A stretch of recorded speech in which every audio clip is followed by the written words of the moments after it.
Good evening, everyone. Once again, we are starting time now. This is Eretmis Cyber Chat, and we do this every Friday night, 7 p.m. Eastern. And we appreciate your time. Like I always say, you are going to get something for your toolbox. So, tonight's discussion, we are going to be looking at the top GRC tools you must know in 2026. So, it's a very interesting discussion. We will start by doing an overview of these tools, and these tools were based on. We are also going to give you how we came about with this top list. So we will look at top 15, but then we will first look at some categorizations of these tools before we jump into the list, and then we will do a short panel discussion. We have, some of our cybersecurity professionals here. They are going to talk about what they are using on the job in terms of tools. So it's a very interesting discussion that we are going to have tonight. So I appreciate everybody's time. And if you are joining us for the first time, we do this every Friday night. I'm Dr. Emmanuel Edu. I'm a former United States Army captain, the CEO of Eretmis Inc., and the founder of Eretmis Academy, a member of the Forbes Technology Council, and a former professor at University of Maryland Global Campus, and then also CTC as well. Now, Eretmis, we are partners with CompTIA, and what that means is that we get 20% discount on all CompTIA certification exams.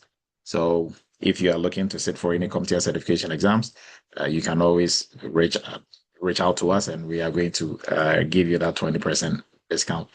And then also for everyone on here, if you've written any cybersecurity certification, you have at least 3 years to renew these certifications, and two ways of doing this is by either resitting for the certification or using what we call your continuing educational points.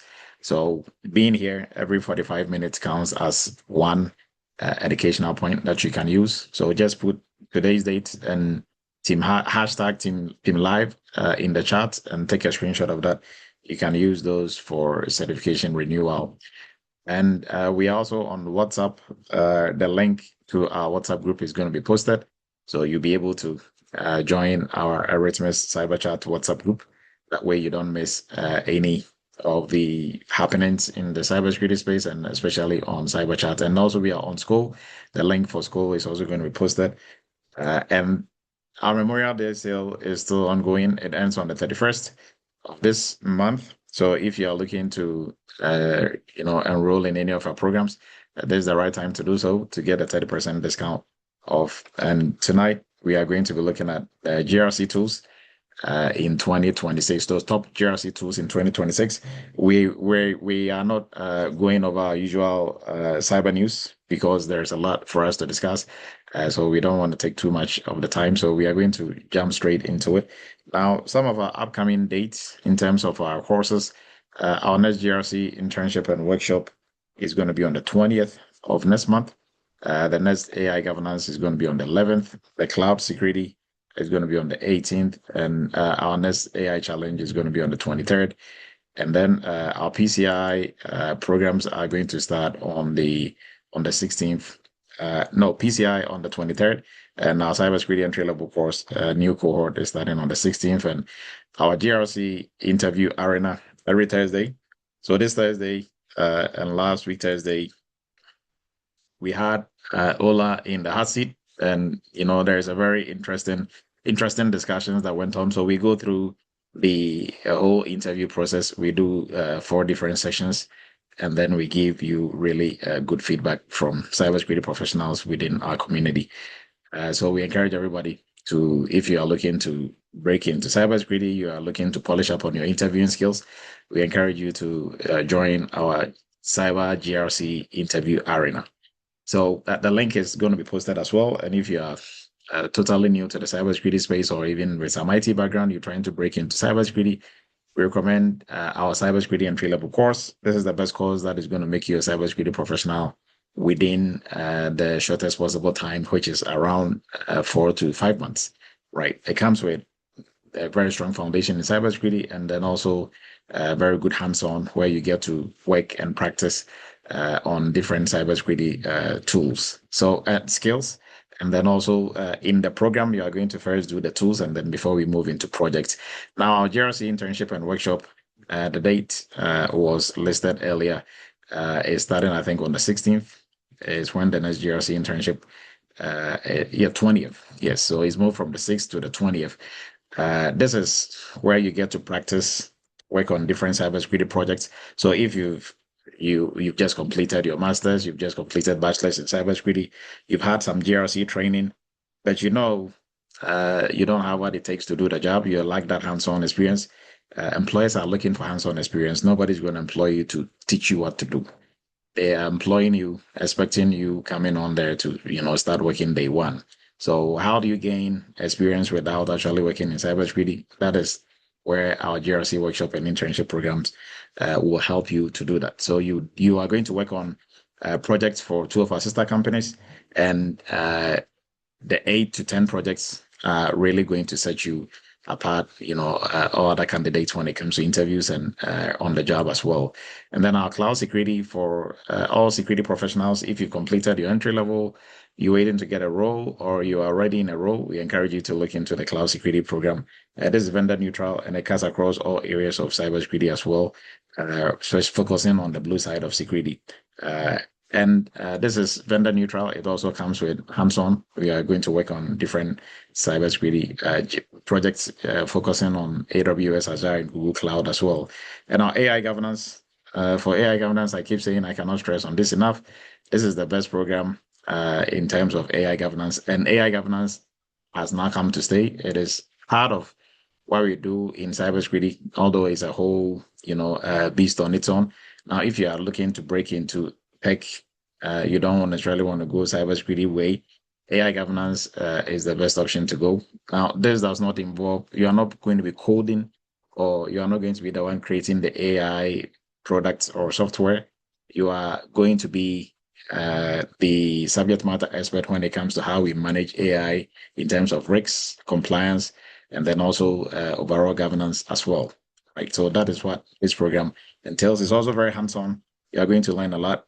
Go behind the scenes, and also get to learn the best ways of using AI tools as well.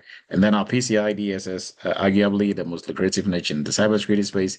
If you are looking to really get into the big leagues in the cybersecurity space, making 200K and up, we encourage you to look into our PCI DSS program. The dates have all been, listed. And then our WhatsApp group is going to be posted as well for you to be able to join our WhatsApp group to not to miss any of our future cyber chats as well. So on that, our 30% discount is still going on until the 31st, and we are going to jump into our discussion for tonight. I've seen a couple of our panel members are in, but we are going to go through our list first before we bring in our panel to start the discussion. So let's jump straight into it. So your top GRC tools in 2026. Now, how did we come up with this list? Based on our dealings in the industry, based on our own experience working with different companies, doing audits, doing other cybersecurity projects. You run into different tools that these companies are using.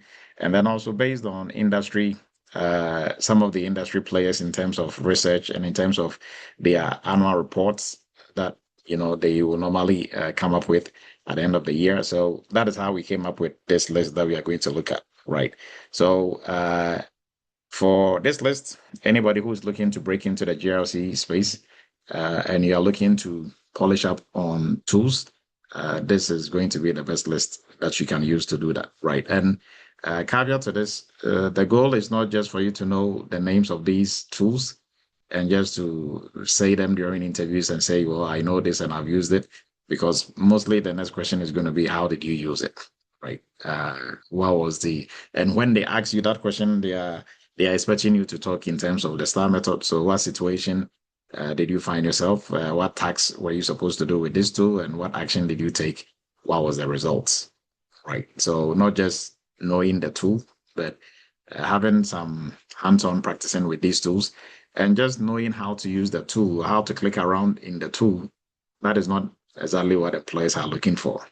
They are looking for what you can use the tool to do. because they are looking for what projects you can do. The tool is always going to be uh, that thing that is going to help you do the projects better, right? Faster, more efficient. So that is what they are looking for, right? So it was based on Gardner, Forrester, G2, and also some vendor documentation and practical, our own practical GRC experience, right? So what the market currently looks like is what we are going to present, and then also we focused on cybersecurity in general, GRC, IT, risks, audit and third party privacy and cloud compliance, AI governance as well. So these are the broader areas that we were looking at when we were coming up with this list. So we are going to jump into the list, but before the actual 15 list is going to be the last item we are going to look at before we jump into a panel discussion. But first, we are going to look at some priorities, right? So if you want to break into GRC today in 2026, and you are looking to prioritize which tools to kind of polish up on, first priority is going to be ServiceNow, IRM, and also ServiceNow GRC, right? So now ServiceNow, they've been able to market themselves. ServiceNow started as a ticketing tool, and they added the GRC version of ServiceNow, and now they are gradually becoming, a top leader in this space, right? Beating tools like Zen GRC and other top ones, that have been on top of the list. The Zen GRC, I think, with some marketing and really good promotion, and the tool is also good because it can do a lot. So for everyone looking to at least learn one or two tools, you can, you cannot jump ServiceNow GRC, right? Because this tool will help you to be able to some of the things that you can use this to do. Risk assessment. So you can build a risk register in there, control objectives. You can also use it for compliance with the control objectives side of it, policy exemptions, control testing, also when it comes to compliance and auditing, issue management, remediation workflow, third-party risks, and integration with IT and ticketing. So their ticketing part of it makes it, what kind of gives them that competitive edge over everybody else, right? Because they started off as a ticketing tool, and now they've added a lot of GRC features that other tools will also have, but then they are masters when it comes to the ticketing side of it. So now everything that you're doing is kind of a one-stop shop. So if you have to do any follow-ups, ticketing, somebody has to do a part of what you are doing. You want to contact a control owner, very easy, or inbuilt, right? And then your second priority should be Archer or metric stream. So mostly I'll lean more towards metric stream because Archer is almost impossible to practice with unless you get into a company and that is what they are using, because Archer don't have a free version that you can practice with, unless of course that has changed so far as I checked. But so far as I checked, I don't think it has changed. They don't have a free version, and until I think maybe most recently when they had some people have some videos on how to use the RSH and the different versions of it. Like 6 years ago, 7 years ago, there were very little or no videos on that how to practice. And two, you cannot purchase one just to practice with because it's very expensive. And I mean, you don't know for a fact that the company you're going to be working for, that is what they are using. So, but for the tools, at least you have to know the goal for what we are doing tonight is not to know all the tools and be able to use all of them, because you can never know all the tools and know how to use all of them. You don't have to, because if you know how to use at least one or two or three, you know them all. They follow the same kind of format, right? So their interfaces are the same. Their dashboards, like their dashboards that they use, pretty much the same. So if you can move around in one or two of them, you can pretty much move in all of them. So the goal is not for you to chase just the tools, but at least you have to know some of the tools, and also not just knowing how to move around in them, but being able to use them to do specific projects is what is the most important, right? So your second priority, either Archer or metrics stream. And for metrics stream and Archer, they are for companies that have more of a matured security posture, and also mostly regulated organizations such as banking, health, the pharmacy side of the house, energy, large enterprise roles. So mostly those companies are, and also on the government, some government contracts, they do use Archer as well. Now, your third priority is audit board and diligent high bond. So audit board has been around for a while. I mean, they are one of the pioneers when it comes to GRC tools. So if you are looking at mostly, like the name suggests, audit board, mostly for audits, they are very one of the go-to tools when it comes to audits, internal audits, like SOX, control testing, compliance testing, audit planning, risk assurance roles. These are audit board and diligent or high bond, not as old as audit board, but they can equally get the job done. Right. Now, your fourth priority is Vanta, Drada, Secure Frame, and also Sprinto and Hyperproof. So these are all fairly young, not that young. Vanta and Drada, they've been around, I think, more than 6 to 7 years now, or maybe even longer. And these are the go-to tools when it comes to cloud and SaaS compliance, SOC 2 compliance, ISO 20701, and mostly for startup compliance also as well, third-party due diligence and continuous control monitoring. So these are your go-to. So this is the third priority in the list. Now, our fifth priority is OneTrust. Now, OneTrust is used by many companies when it comes to the areas of privacy, third-party risks, data governance, and now AI governance, and also regulatory compliance. So the different types of compliance frameworks that we have out there, OneTrust will help you do that. There's a lot of most companies use OneTrust. I mean, for most interview preps that we do with students, I'll say maybe probably 30% of that they will have them. OneTrust is listed as one of the tools that the companies use. So it's also one of the top tools when it comes to privacy and third party and others. Now, mostly for most companies, they use this more for third party than the others that we looked at. So even as a company, when they are choosing these tools, it is based on their need, right? For companies that are going to be strictly using this for third party, if they need something strictly for third party, they'll go with OneTrust than maybe ServiceNow, right? So it depends on what the main thing they want to use these tools to do. So now this is the priority from 1 to 5.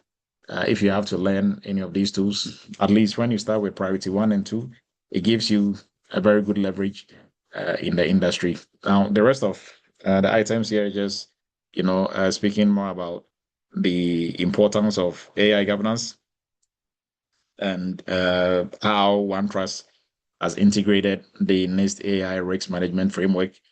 So it is the best tool when it comes to AI governance out there.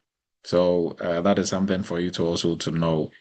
And we are going to move into the tools by career path, right? So if you are looking to do GRC analyst or anything GRC in the GRC space, which tools should you focus on and why?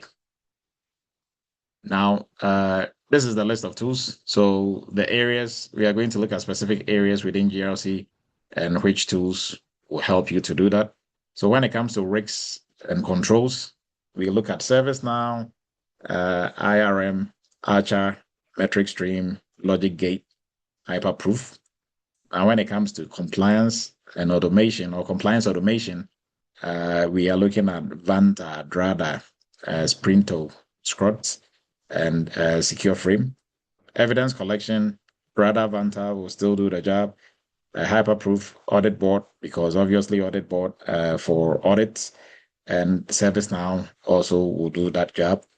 Now for framework mapping, Hyperproof, Brother Vanta, ServiceNow, and Archer will be your go-to. And for cloud security evidence, AWS. So these are inbuilt within the cloud environment. AWS Security Hub, Agile Policy, and also Microsoft Defender for cloud.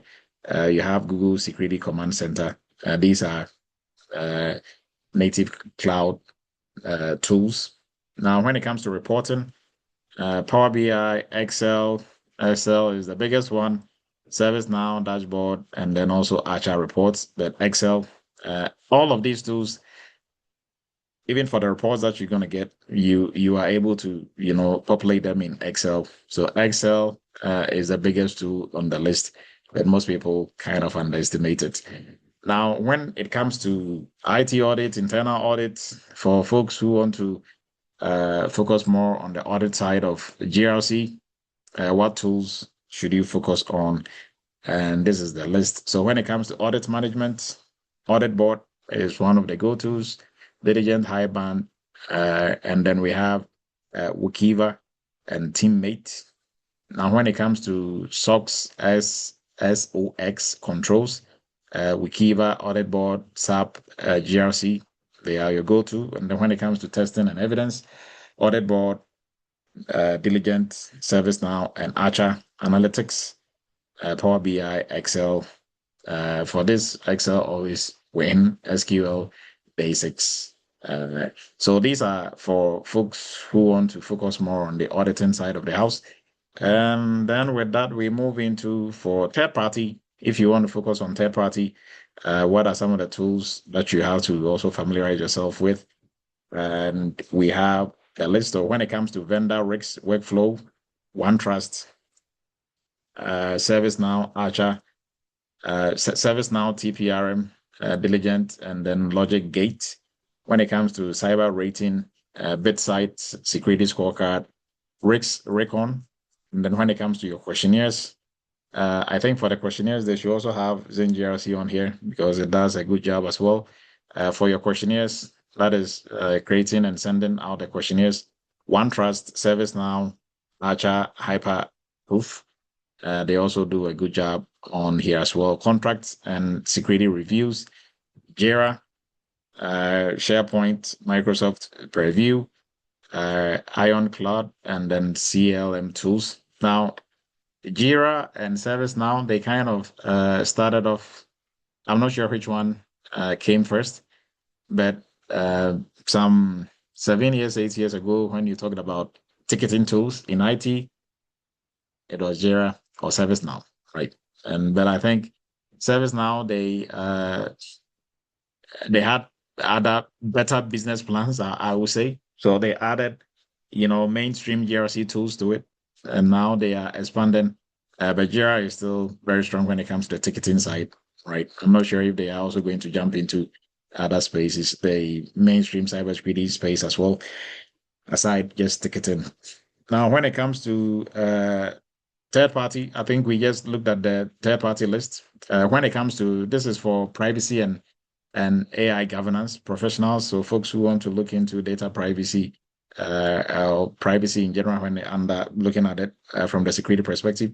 Now, for privacy management, OneTrust, TrustArc, Microsoft, Priva, and then also Purview as well. And then we have data governance, Microsoft Purview. We have Atlan, and then we have Colibra also as well.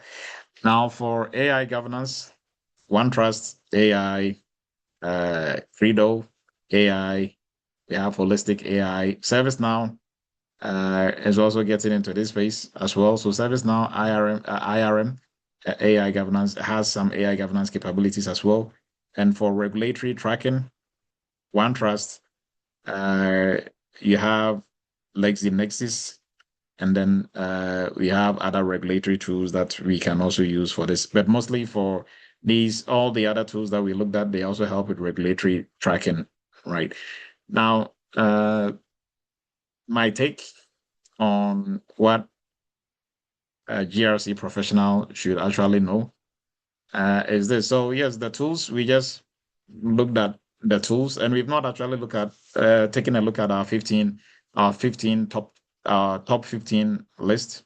But for GRC, any GRC professional, right? The goal of this is not just for you to become just to know the tools by, okay, I can, open this tool up, the goal is what can you use the tool to do? Like always, I give this very, kind of funny example. And when we look at it from the perspective of maybe cooking, right? If you can use a stove and a microwave and a blender and, everything else that you find in the kitchen, that doesn't necessarily mean you can cook, right? Because if you say you know how to use it, the next question is like, how did you use it? What did you use it for? So what you are using it for is more important than you just using it. So even if you want to practice with these tools, find something meaningful to do with it, right? So you can come up with situations and scenarios and different use cases and use it to actually do those, right? And that is how you build your experience, not just, downloading maybe ServiceNow and going around and creating an account and playing around in there. You have to really have something to do with it, right? So the goal is not to just be an admin of these tools, of every single tool, but you should understand the GRC data model behind these tools and exactly how, if you understand that, then you have a better appreciation of how these tools work and what they are being used for. So, for example, when it comes to assets, we are looking at what we mean by assets, because these tools, especially, for example, if you are doing maybe you using like Dragda or Vanta or ServiceNow for risk assessment, you have to know your assets. And when we talk about assets, what are we referring to? Right, systems, applications, vendors, processes, data types. Right. Now, when we are talking about risks, okay, you are going to be conducting risk assessment with this.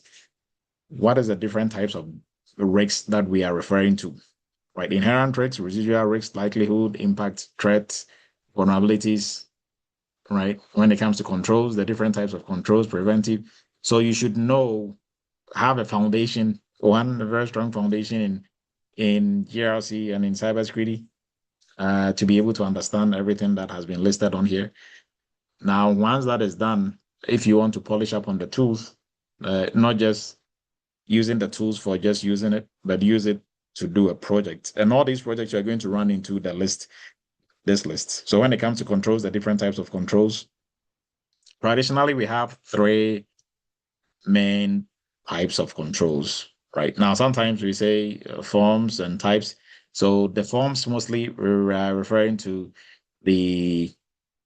what the controls are meant to do. Then the types are traditionally the main types.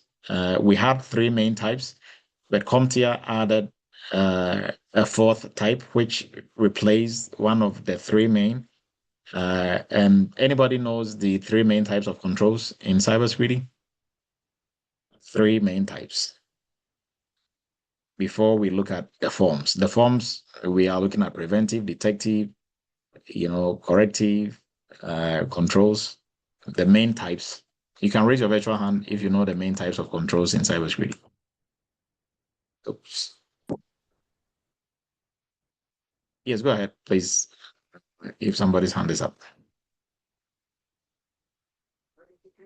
Transfer mitigation and No, the control types, not how you are going control. to, yeah, Okay. control types, not how you are going to react to risks, right? Not how you are going to treat risks. Zoom user, please go ahead. Yeah, I think the last one you didn't mention was deterrent. No, so those are forms of controls.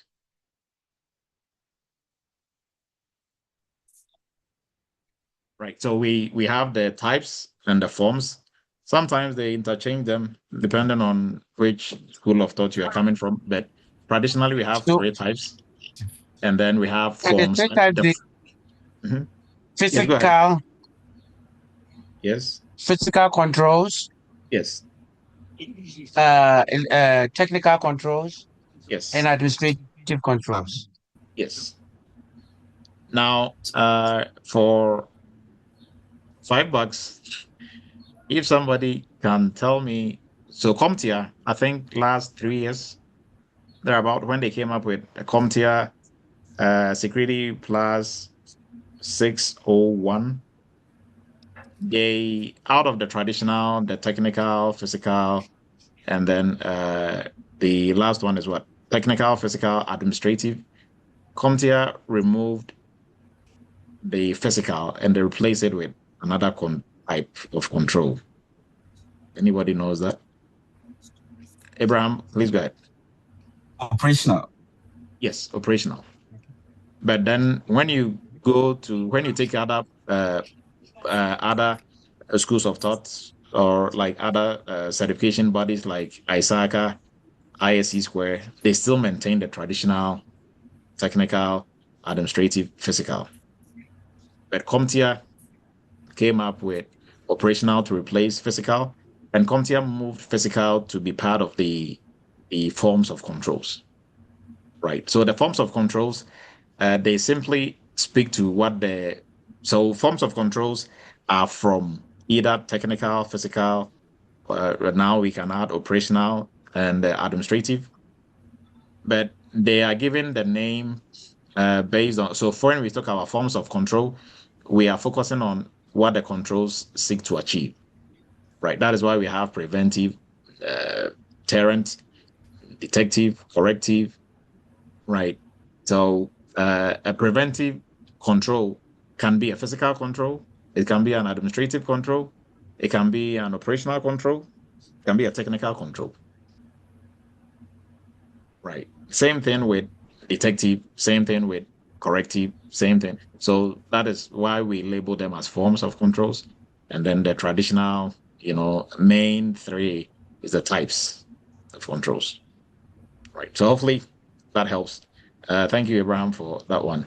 Now, and this is for everybody. If you are looking to sit for any certification exam or renew any of if you have to resit for any certification exam, if you are taking CompTIA, then you know your three main types is administrative, is not administrative, technical, and operational.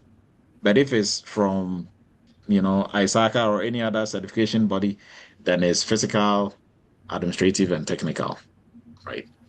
So just take note of that. Now we look at the frameworks. Also, to be able to master these tools, you also have to understand the different types of frameworks. And nobody in cybersecurity is a master of every single framework. Yes, you'll be a master of 2, 3, or maybe 4, and then the others you have a good working knowledge of. But your mastery of other frameworks will help you to really be able to also move around in other frameworks, right? Now, evidence, what do we mean by evidence? Evidence are your screenshots, your logs, tickets, policies, approvals, configurations, screenshots of configurations, right? So stuff like that is what we refer to as evidence. Issues and findings. So when you do an audit, you do an assessment. The results of that is what we will consider to be your findings. So your findings will help your client or your company to be able to put in place some of the recommendations that will come out of the findings for them to, stay more secure or to follow best security practices. Now, your control failures, and then also your plan of action or your POEMs that you are going to be putting in place. All this is, based on assessment and audit part of the house and remediation plans that you're going to put in place as well. Exceptions. So for risk acceptance, compensating controls, expiration dates. So these are exceptions. When we talk about exceptions, the exceptions are going to be taken by your management, not you. We do the work and management. Whoever is going to be actually paying for any type of risks or loss, they are going to be the ones who are making decisions when it comes to exceptions and others, and even for compensating controls, because compensating controls are not cheap. They have to be approved before we can, and then also expiration dates on maybe remediations that have to be put in place, and dashboard. So every tool will have some type of dashboard. The dashboard simply is kind of like the summary of everything that is going on in the tool. So the summary will be whatever the tool is for. Just the dashboard gives you a screenshot of the situation of the organization when it comes to that particular tool and what it is being used for, right? So a tool that is checking the overall security posture of the organization. When you open the dashboard, you'll be able to see the different types of vulnerabilities, threats, and what is going on. If it is for compliance, when you go in there, depending on the compliance obligations of the organization, you'll be able to click on each single compliance framework you have to stay in compliance with, and it will give you a perspective of where you are as a company in terms of maybe if you are doing internal audits, which controls you are struggling with, which ones, right? So dashboards, we use that to be able to track what is going on at any specific point in time, right? And it gives us a very good summary of everything. And then workflow, so task assignments, approvals, escalation, reminders, reporting. These tools, they also have that as well. Continuous monitoring. That is to keep our fingers on the pulse of security or GRC in the company all year long. And this mostly is done automated. So it runs in the background, and if there are anything, we will be given alerts, and we can integrate our tools with other tools as well. So it is used to kind of check the health of your security health of your organization as well. So you have to know what all these are about, not just knowing how to move around in the tool. So my final recommendations, and then we will move into our list, right? So for 2026, top 5, where we'll look at top 15, top 5, ServiceNow, GRC, Archer, Audit Board, OneTrust, Vanta, or Drada. Because Vanta and Drada, they are like twins. They do almost pretty much the same thing. I'm not sure, or I wouldn't be surprised if it's from the same company, right? Because they kind of came around the same time, and they do almost pretty much the same thing, right? Almost the same thing. So, and others that you can also, look into aside top 5, Jira, Excel is so even for the top 5, before you even look at the top 5, I'll put Excel number 1 or 0.1 before you even start with 1, because Excel is the biggest GRC tool out there. But the other ones that we're looking at, metric stream and others, yes, you can also practice around with these ones.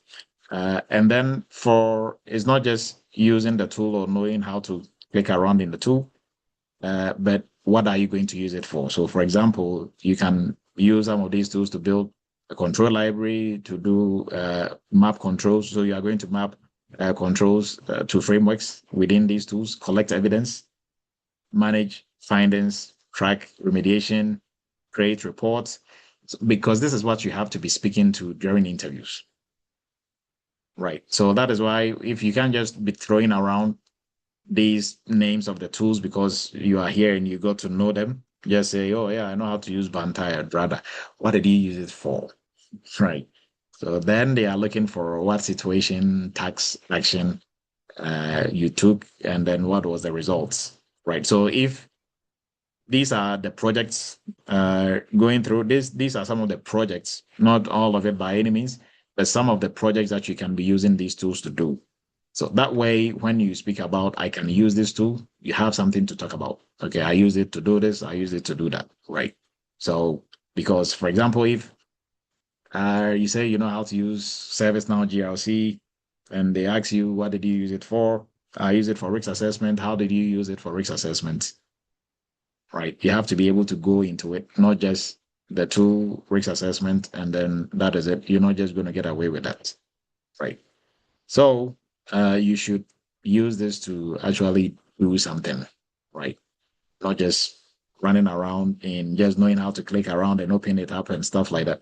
Now, before we look at our top 15, if you join us a little bit later, our 30% promo is still going on for our Memorial Day.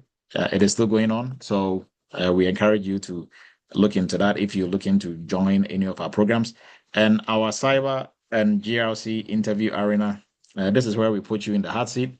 And we take you through series of interview questions. So you get to practice your interview questions. And we have audience, we have graders who are going to rate you during this session. So for every session, you are going to be given feedback on how you did, and very good way for you to practice and to master your cybersecurity and GRC interviews before you have an interview, right? You don't wait till you have an interview before you practice. At that point, sometimes it's almost too late. So practice way ahead before you have an interview. And for folks who are looking to break into the cybersecurity space, we encourage you to look into our cybersecurity entry-level course. This is the best course that will make you a cybersecurity professional from any background, right? And within at least 5 months, you'll be a full-blown cybersecurity background with a lot of cybersecurity experience, working experience, not just learning theory and concepts, but you can do at least 10 major projects in cybersecurity, right? And most jobs, you are just going to be doing one project over and over and over again, right? And then our GRC workshop and internship, if you've already taken some GRC class, cybersecurity class, you have a degree in cybersecurity, master's or bachelor's, but you don't have the hands-on, this is the program that is going to help you gain that hands-on. You are going to work on at least 8 to 10 major projects, working on all GRC project governance, project risk assessment, using a risk register, third-party risk assessment, incident response, working on compliance with ISO 20701, cybersecurity framework, and you are doing all these for 2 of our sister companies. So that is your experience. Your experience goes on your resume. The companies will go on your resume as well. So if you are looking to, polish up on your skills as a GRC professional, as a cybersecurity professional, without officially working in cybersecurity but still gain the experience, then we encourage you to look into our GRC workshop and internship program. And for cloud security, this is recommended for everyone who wants to be a cybersecurity professional. If you've already taken your entry level, you're already working in the security space, because every company has some assets in the cloud, and you should learn how to do security in the cloud, either AWS, Azure, or Google Cloud, right? And this is also very hands-on as well. And then our AI governance, for everyone on here, you should get onto the AI governance program. AI governance is here. It is not coming, it is here. For folks already in the cybersecurity space working, this is gradually becoming part of your role. So it is only prudent for you to stay ahead of this and not to wait till it is too late, right? And this is also very hands-on. You are going to learn a lot about AI and how to do risk assessment, how to manage risks, even all the way to even for third parties, for third-party risk assessment. You are going to be part of it, because for any tool that your company wants to bring on that is AI related, is going to be you. And maybe not your traditional third party. So all this we are going to walk you through in the program, and you are going to do hands-on working on some internship projects as well. And then for our clouds, for our PCI DSS, for folks who are looking to break into the 200 case, this is the program that is going to help you do that. This is a niche within GRC, within cybersecurity, that will make you a boss in any company that you find yourself. Because of the complexities of PCI, it is not, something that any cybersecurity professional can do. So if you're already in this space, or you are looking to branch into cybersecurity, we encourage you to go through the entry level, and then eventually you can build yourself up to the PCI space. So for our our Eretmis Cyber Chat group. We are on WhatsApp. The link is going to be posted. And our Memorial Day 30% sale is still on until the 31st. And with this, we are going to look at our top 15. And then we will jump into our panel discussion. So our panel members, I think almost everybody is here. But let's look at our top 15 GRC tools for 2025. This is in a PDF. So we are going to look at this here shortly. All right. So this is our top 15 for 2026. Top 15 tools, GRC tools for 2026. Now, first on the list is ServiceNow GRC. And this is well known for IT risk, cyber risk, compliance, and resilience. And why GRC professionals should know this, because it is mostly used, fairly large enterprise systems, and it can connect to other GRC tools out there. So use with to also to manage your assets, to do ticketing, remediation. So ServiceNow is on top of the list because of all the mini projects that it can do inside that one tool, and ticketing being its stronghold, because that is what they started with, makes it, I think that is probably why it is beating most of these tools now, right? Now, next on the list is Archer. So Archer, best for enterprise risks, operational risks, third party, and also regulatory as well. And why is this also important for a GRC professional? So this is one of the traditional, it's one of the oldest tools out there, right? For traditional enterprise GRC heavyweights. It's one of the heavyweights in the GRC space, obviously. This together, I'm not sure if Archer came first or Zen. I think Archer might be older than Zen GRC, but Zen GRC also has been around for a while. And it can also, it is used for, so now they've also included some AI kick to it. So you can use that to manage some AI risk quantification, compliance, innovation. And they position themselves around integrated risk management, so including AI risk as well, right? So Archer is number 2. Now, number 3 on the list is Metric Stream, and this is also for enterprise GRC internal audits and compliance and audit and risks. Now, why are they also important? Similar to what Archer is able to do, it does almost the same like Archer, right? So, and then we have number 4, that is your diligent one. This is also, it kind of works similar to Audit Board. So for audits and also governance, risk controls, and compliance as well. Now, this is very strong when it comes to internal audits, SOX, risks, analytics, and then also executive governance. And it is all in one when it comes to GRC solutions, but they cannot do ticketing, right? So that is why I keep saying that is why ServiceNow keeps beating them. Probably maybe when Jira also gets into the GRC space, then they can kind of compete with ServiceNow.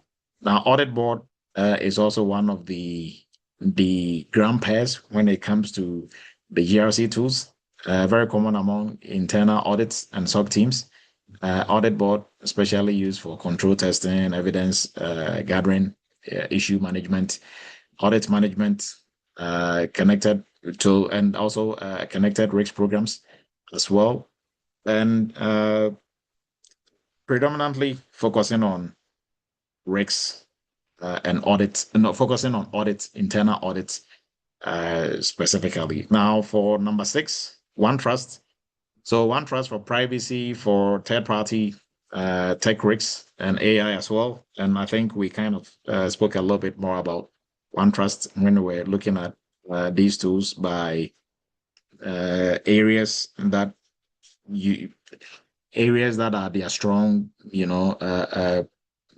that they are most stronger in, right? So third-party was one of those. Now, they've added AI governance to it as well. So for folks in the AI governance space, one of the tools that we are going to practice on is OneTrust as well. Now, for number 7, Logic Gate Risk Cloud.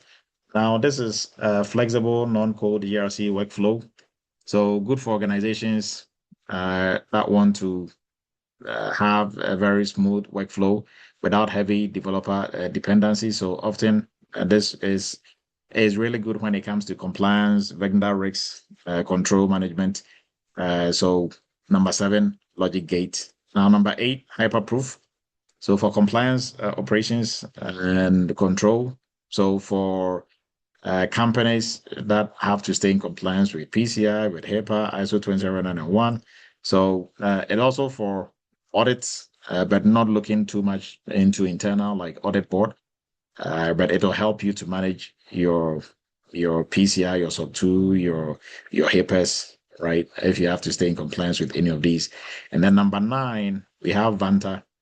Number 10 is Drada. So Vanta and Drada, like I said, they do pretty much the same thing. So for compliance, automation, especially for SOC 2, ISO 27001, HIPAA.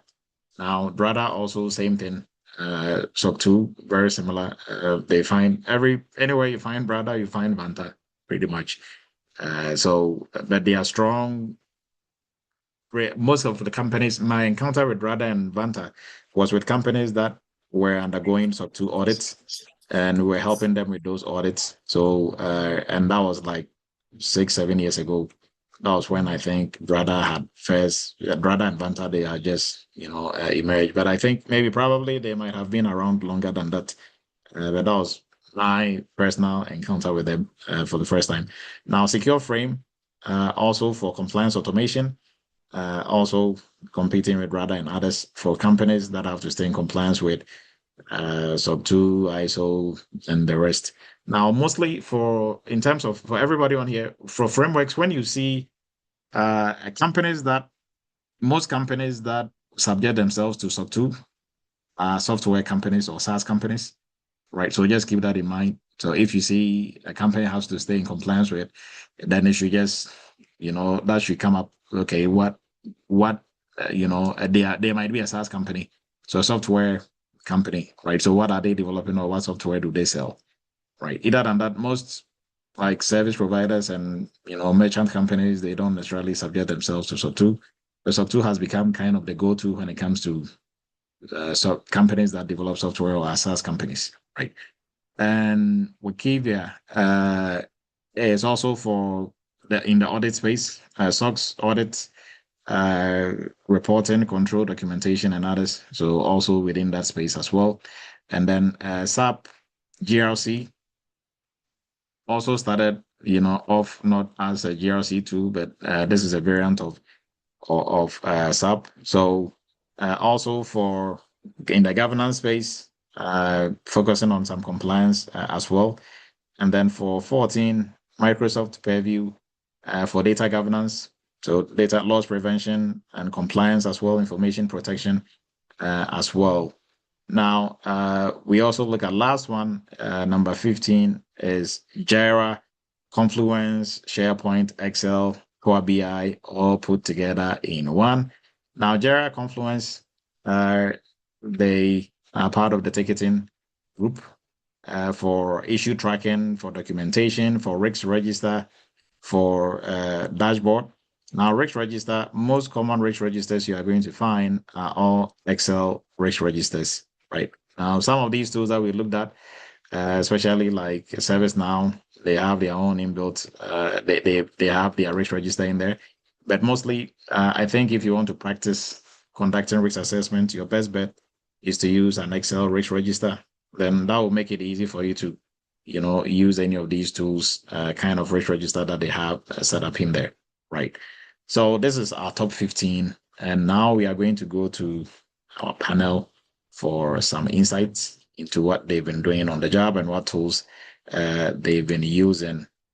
So I think for our next is the panel discussion. So if my panel members are here, they can kindly raise their virtual hand or just simply introduce themselves. And I think I can see Gabriel. So probably others are on the other side of.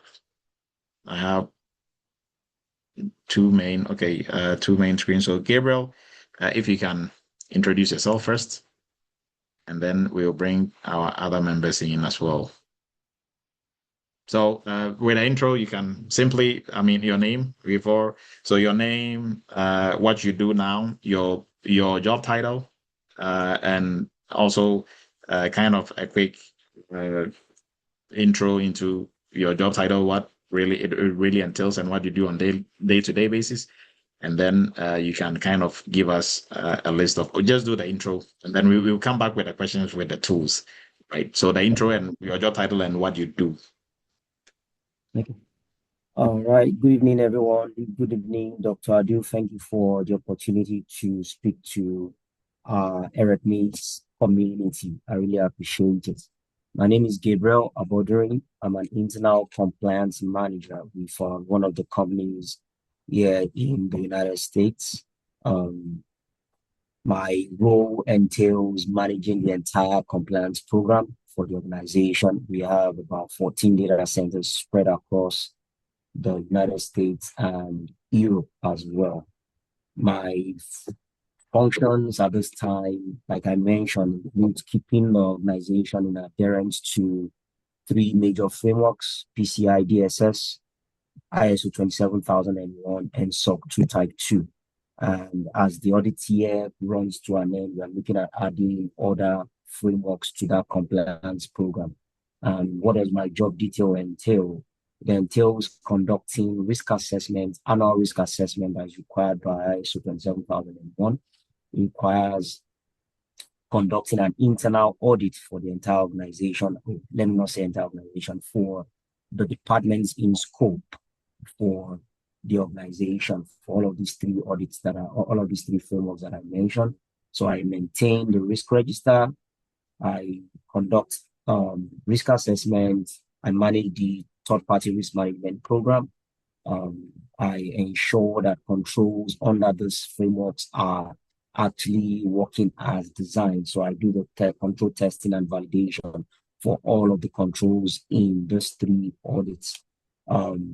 I also conduct security awareness training for the entire organization on a yearly basis. I ensure that we have topics that are relevant as to how the cybersecurity space is growing and emerging, and what threats our own end users need to be aware of and how they should respond. So I put together a learning part for them that covers several topics for the entire year. Yeah, I think that's about what I do for my organization. And I'll be glad to take other questions as the chat continues. Thank you very much. Okay, thank you, Gabriel. And Michael, if Michael is around, if you can briefly introduce yourself. And for all our panel members, they are all Eretmis, former students of Eretmis, and they are doing wonderful in different job roles. So we have a lot of resources internally. So mostly for Cyber Chat, we bring our own internal resources. So Michael Yaboa, if you are on, you can kindly introduce yourself. Yeah, hello. Can you hear me? Yes, I can hear you. Yeah, good evening, good morning, good afternoon, wherever you are, to everybody. Yeah, and Dr. Edo, as usual, thanks for the opportunity given to us to speak to people who are coming up right after us. And yeah, so I'm Michael, and I've been doing GRC. So job title is GRC analyst, and I've been doing GRC for the past 4 years. I've been working in the industry for the past 4 years, and I oversee everything under GRC, right? Governance, risk, and compliance. So with governance, I oversee the policy management for the company, right? So I'm in charge of ensuring that all the policies go through their life cycle, right? From developing, creating, or updating, making sure to work with whoever is the stakeholder, right? So whoever are the owners of those policies, and then ensuring that once those policies have been updated or created, they go through the approval process, right? So in that case, I have to work with whoever is up within the command chain in order to approve that policy. So yes, I do oversee the entirety of the policy life cycles for all cybersecurity and IT policies for the company, as well as I do play a major role in auditing, right? So I'm part of the audit team, And currently we are in compliance with SOX, the Sarbanes-Oxley, and we do SOC 2 as well, right? So it's my role, ensuring that the company meets those compliance requirements, right? So whenever we get audited, we have to ensure that we have the right documentation, right? And ensuring that the auditors, the third-party auditors coming in, have the availability to be able to speak to all the teams that they need to speak to and ensure that, we go through the audit and then pass that audit as well, right? And other function that I oversee for the company is vulnerability management, right? So working with the SOC team, security engineers, and all other stakeholders to make sure that we have a sound vulnerability management program, right? So from basically identifying what the vulnerabilities are, working with the right teams or right owners for those systems and servers in order to remediate or patch those systems. And then whenever there is a situation where we have to put in an exception, I manage that exception process as well.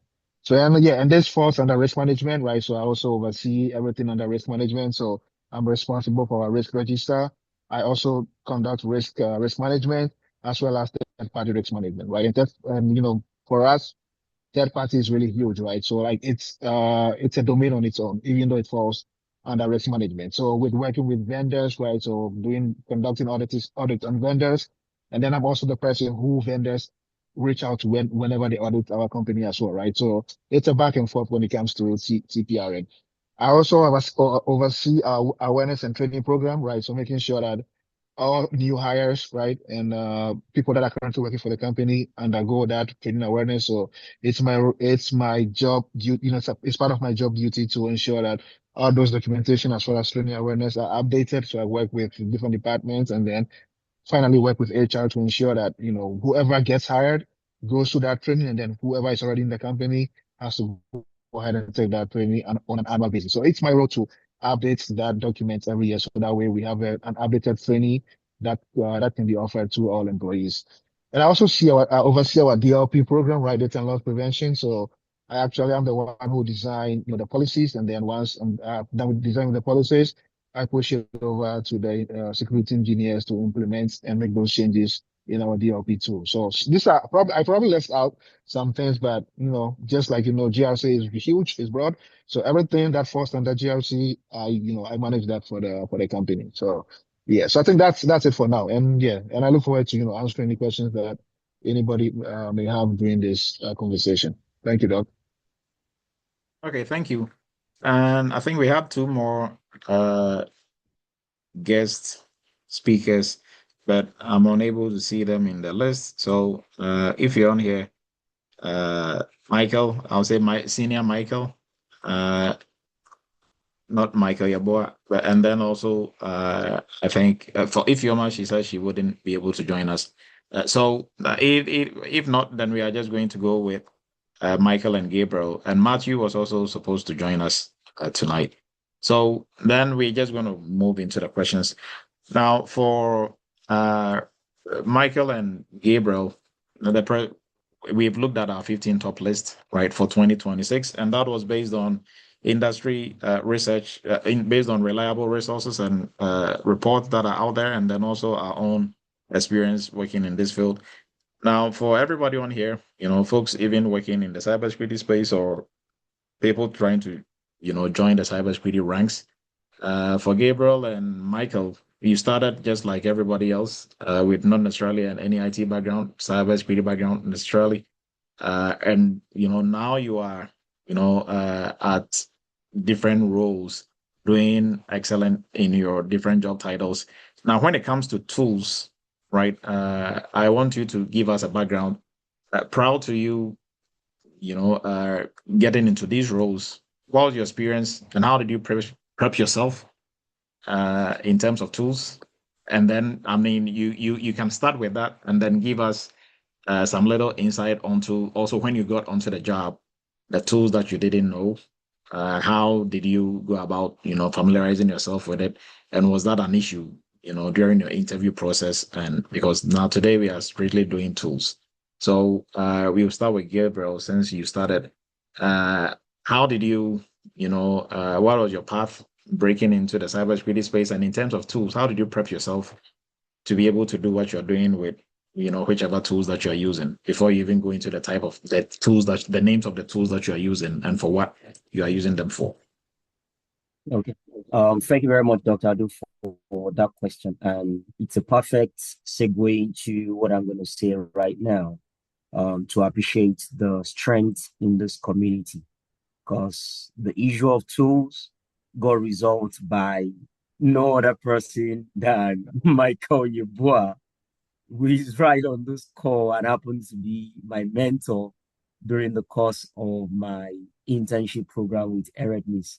When I was going to have my interview, on the job description and the initial conversation with from the hiring manager, I was told that this position requires me to onboard a particular GRC tool and be able to help the organization migrate their manual processes.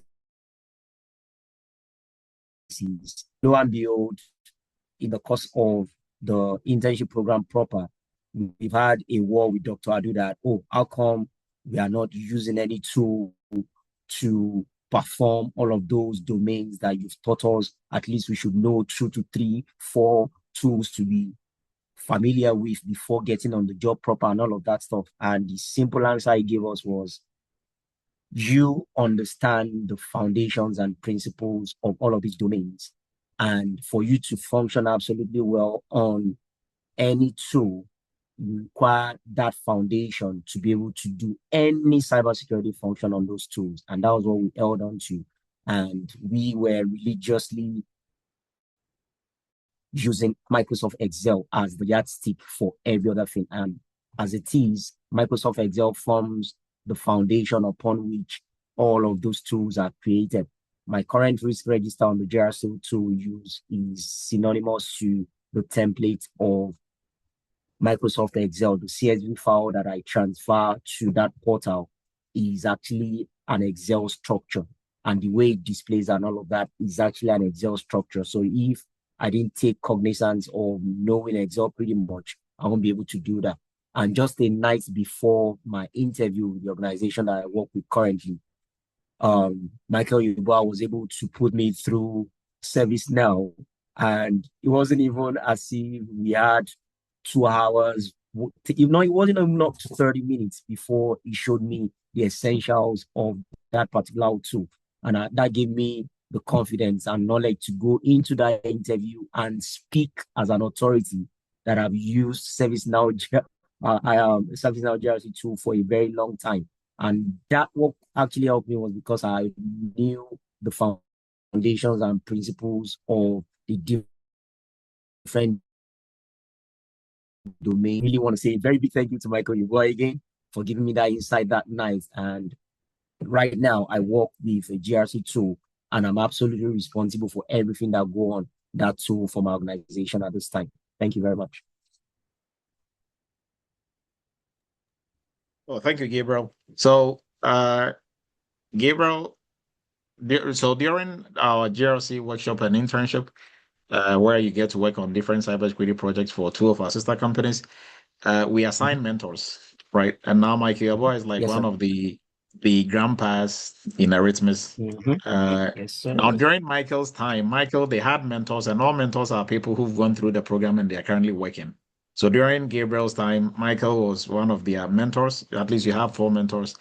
And now they are both here speaking. I even didn't remember Michael used to be his mentor, right? But it's very interesting now to see both of them working as cybersecurity professionals, and they are here, sharing the experience. Now, to what Gabriel was saying, during the internship and workshop program, our focus is not on the tools. The focus is on the projects that you are doing. Now, if you know the project really well inside out, using a tool, and like he rightly said, Michael was able to show him how to use ServiceNow within less than maybe 30 minutes. And he could speak to it because he really understood the projects really well. So he can easily, you just have to show him around in ServiceNow and he can speak to it. Yeah, you go there, you do that, you do that. He's not necessarily talking about the tool. He's talking about the project. Right. So about where to click in the tool to make the project work, that really, we can show you in less than an hour. But if you didn't know how to do the project, then you can know the tool all day, but really the tool becomes useless, right? Because you can't use it to do anything, right? So thank you for bringing that up, Gabriel. Now, Michael, what about yourself? During your time when you had to, what really prepared you in terms of using tools and to get ready for the job? Yeah, and I think Gabriel, almost said it all. Went over the most vital and most focused issues, right? As far as tools, right? So I think the best thing you can do for yourself is actually build yourself up using those Windows tools, right? So anywhere from Excel, Word, PowerPoint, right? So those are like the main tools that you're going to be using on a day-to-day basis. Like so personally, like on a day-to-day, right? I spend most of my time using Word, right? So for policy review, policy management, updating, right? Everything is done in Word. And then once everything is done in Word and we are ready for approval, that's when I enroll the policy in the tool, right? And then it goes through the approval process. So once it goes in, whoever is the policy owner has to approve it, right? And then once the policy owner approves, it goes to the Director of Information Security. Once Director approves, then it goes to the VP of Information Security, right? And then once they approve, it becomes the finalized document that then is published to the entire company, right?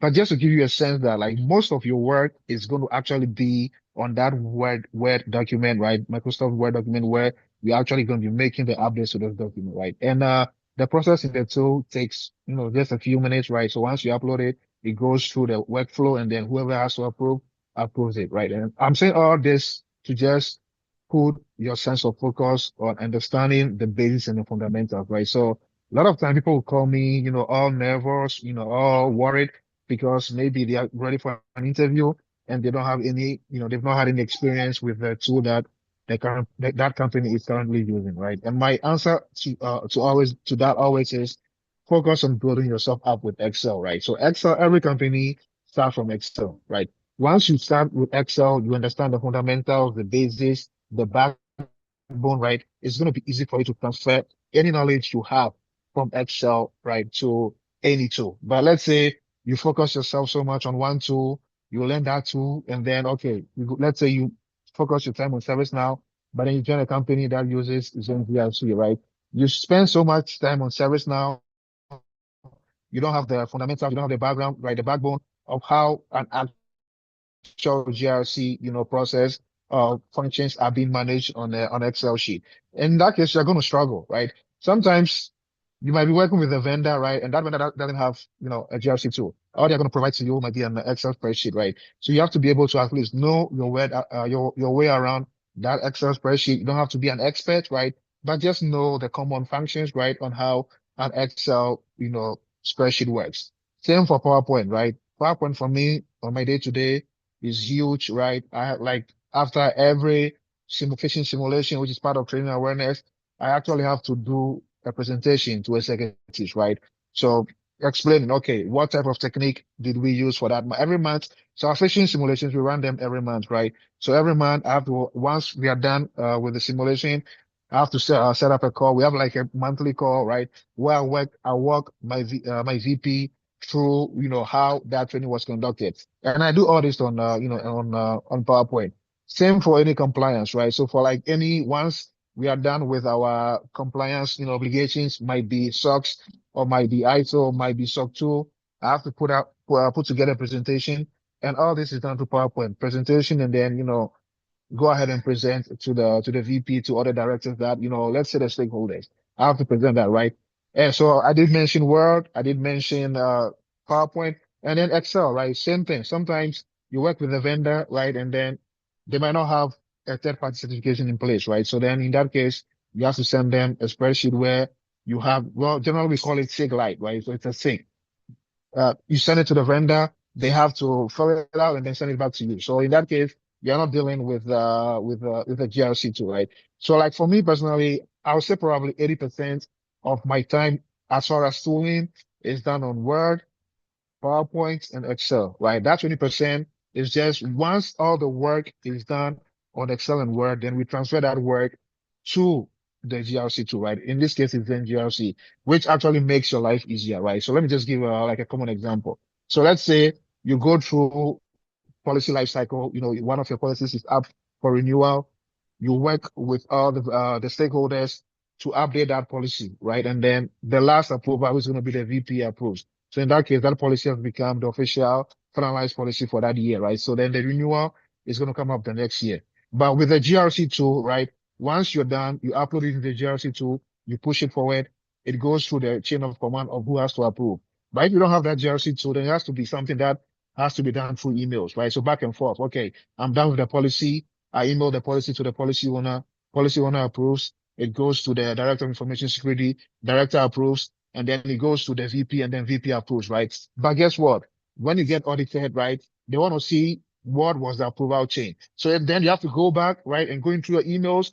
And mind you, you have to update all your policies throughout the year, right? So if you don't have a platform that makes life easier for you, right? You just have that one stop where you can go in, pull all the policies. So let's say I go into my GRC. I go to the policy models. Let's say we are looking for encryption policy.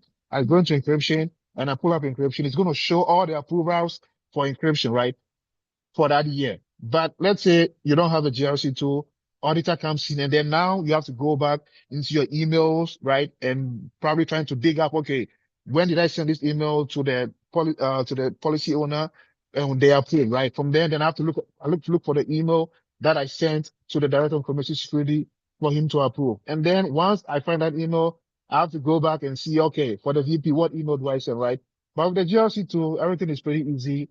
And right. And one key factor is that once you update the policy is going to come up for renewal in the next year, right? So if you don't have a GRC tool, that means you have to set a reminder for your own self to be able to remember that, okay, in 1 year's time, this policy has to be renewed. So let's say you have 50 policies. So that means you have to set up 50 reminders, right? But what does a GRC tool do for you? What it's going to do is automatically, it's an automation workflow, right? So once you are approaching that 1 year renewal, you can set it up however you want it.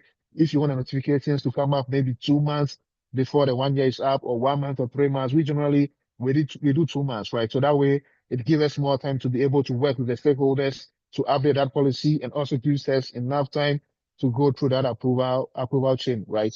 So, but if you don't have a GRC tool, right, everything becomes manual, right? And then that's where things can easily slip through. You can forget things, right? And then when you get audited, you get exposed. But a GRC tool just packages everything and makes everything easier for you. But like the bulk of the work, like the majority of the work is going to be done on Excel, PowerPoint, and Word, right? So my advice, mostly to students who root out is tool is great. Don't really spend so much time on that, right? Because once you got on the job, they're going to find somebody to help you, teach you the tool. If they don't, all you have to do is reach out to the customer success manager for the tool that you are using, and that person is going to assign you a resource from that company that's going to train you, right?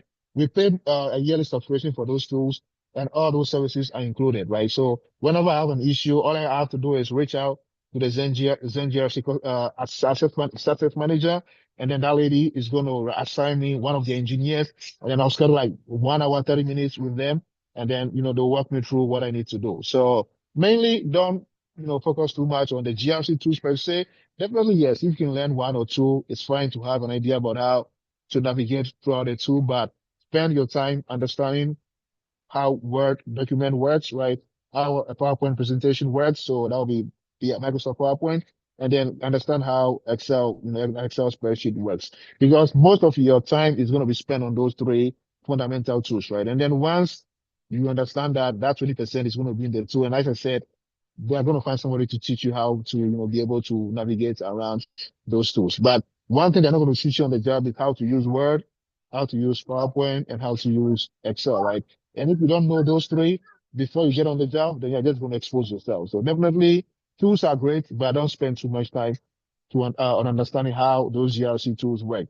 Just get the bare minimum, right? Understand some of the functionalities within the tool, but most of your time should be on how to understand how a Word document works, how an Excel spreadsheet works, and how a PowerPoint document works.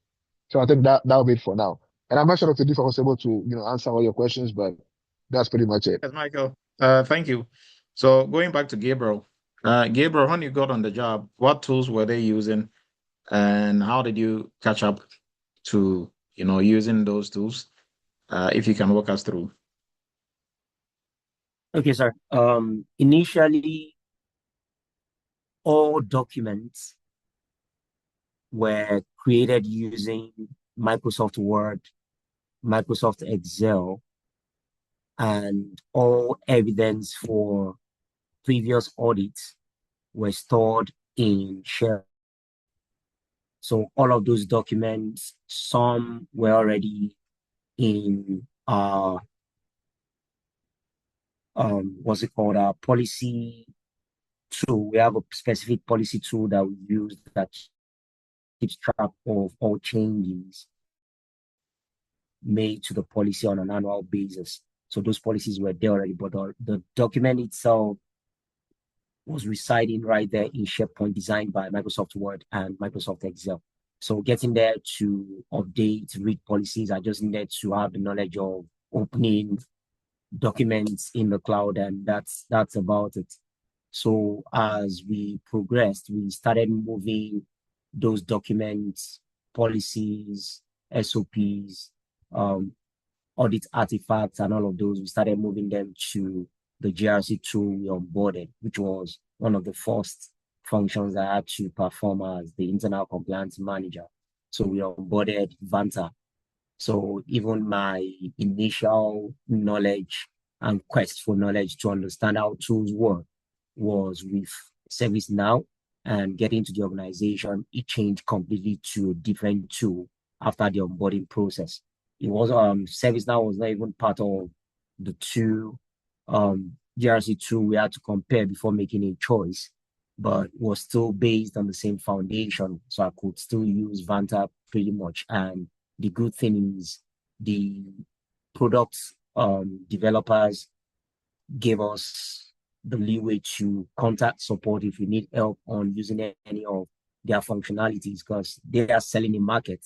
So they won't be selling a market that would fail to you. They want you to be successful in using that particular tool, so you can make recommendations and reference to other organizations so they make more money. So that was there for me to leverage on, as much as the core part of using that particular tool was understanding how I can actually create the proper workflows, create ensure that the principles of zero trust and other several cybersecurity principles like separation of duties, principle of least privilege, and what have you. All of those principles are fully entrenched in how I created the workflows on that platform, because that's pretty much essential to the success of those different domains in cybersecurity, as much as they were manual initially. So by the time external auditors come in, they are still going to test for the validations of all those principles in that environment, whether it's on a tool, whether it is manual. It is essential for them to test all of those principles to make sure they are in operation for every domains that your organization operate on. So for as much as my time has been in the organization, I've been able to understand and utilize those foundations that I learned to ensure that the platform is not just a tool. It's a tool that is in operation, not just for checkbox compliance, but for day-to-day activities that the organization engage in that contributes to the overall success of cybersecurity and compliance program as a whole. I don't know if that answered the questions, or you want me to clarify even more.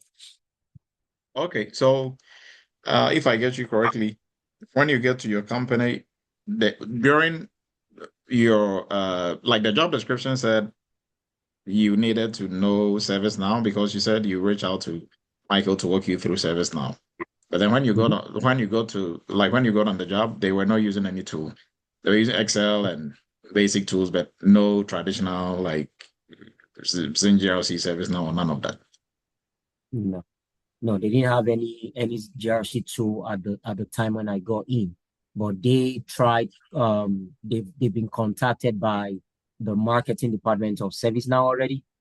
So when I came in, I told them for two different reasons: to compare price and to compare the level of maturity of our program, and what are the price we can benefit from, trying to compare other GRC tools in the market based on the size of the organization and compared to what ServiceNow IRM offers, why would we want to spend that whole amount on that, considering we have a budget as an IT department? So it was even more of an advantage for us that I came in with the idea that, you know what, don't let us take hook, line, and sinker what ServiceNow is saying. Let's compare other tools and see what benefits us the most in terms of price, in terms of the size of our organization, and in terms of the maturity of our program, our compliance program at that period. So that consideration was what we made, and they gave me the leeway to do a comparison between ServiceNow, Drata, and Vanta. So I contacted all these three, compared their functionalities and capabilities, compared the price, and I tallied that with our size as an organization. We're a mid-size organization, and the level of maturity of our cybersecurity and compliance program helped me decided that it was Vanta that we're going to use. I think I actually spoke with you on one occasion to make the decision on that, as after comparing them on those denominators that I mentioned, and where we actually went with Vanta, and that's been a good decision for us even until now. Okay, so just for everybody else who is not here, maybe if they are not following, or maybe they are not putting the pieces together. This is your first cybersecurity role, and going in there on the job description there was ServiceNow, so you were kind of in a panic mode. I have to, school myself on ServiceNow, but you go there and you quickly realize they were not even using any tool. So ServiceNow was just listed. Now you had to be the one comparing tools and selecting one for the company to use eventually. Yes, that's correct. So the idea of listing ServiceNow is to have a candidate that will come in that has an understanding of how to migrate their manual process into a GRC tool. So even they themselves, the VP of IT and cybersecurity, SVP operations, didn't have any knowledge of how to use any GRC tool in the first place. So it was just a recommendation from their external auditor, having completed the last audit cycle, that, oh, you guys will do well and automate your processes if you have a GRC tool. So they were like, you know what, if you are getting a compliance manager, that person should know how to use the GRC tool. You know what, let's put ServiceNow IRM in the job description. So that was why they were quizzing me on ServiceNow IRM during the interview. Okay, so interesting. So if you saw ServiceNow and that kind of deterred you from applying to this job, what would have been your take now, having that inside scoop? Yeah, I would have missed out on the. Say that again, sir. No, go ahead. I said I would have missed out on the opportunity, absolutely, because I would have been like, oh, I've never used ServiceNow IRM in my life. I've not used any GRC tool like that. So there's no point even applying for this position, not to talk of interviewing for the position in the first place. So, but the confidence to apply, and which is one of the things you learn in the internship class, is this job descriptions, only God knows who writes them and what they were smoking, like Dr. Adu would say, what they were smoking when they were writing it, because they can require, for instance, a 10-year experience for a position. You're saying, okay, we want someone with a 2-year experience, but the job description is tailored to someone that has 10-year experience, someone that's been in the industry for 15, 20 years, and you are saying that you want someone with 2 years, 3 years experience. So it usually doesn't tally for some of the descriptions you have on the job, on the job proper. So it's always good to take a chance and say, you know what, I'm going to bank on myself, take this interview, sell myself the best I can, and let's see what goes on from there. And most of it all, even for those job descriptions and the questions you are being asked, there's a way that you navigate that interview process that half of the questions that you would have prepared for based on the job description won't get asked. So why not take the chance that, you know what I know best, I would sell on that interview day, and let's see how it goes.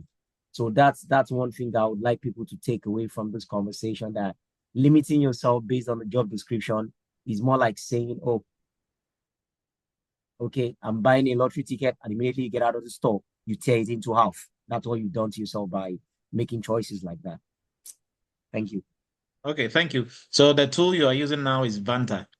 And how did you learn Vanta? Because everybody in Yeah, your company didn't know how to use Vanta. as we speak, it's actually opened on my system as we speak, because I'm trying to work on doing a continuous monitoring and assessment for high-risk vendors that are in our vendor tracker on that platform as we speak. So that's what I'm working on as we are having the cyber chat. So it takes constant drilling and usage. I didn't take training anywhere, and even my immediate boss, the VP of IT, has been saying, "Oh, contact the Vanta support. Have a weekly meeting with them. It's part of what we paid for and all of that." But the progress we made over the last 3 months is something that a consultant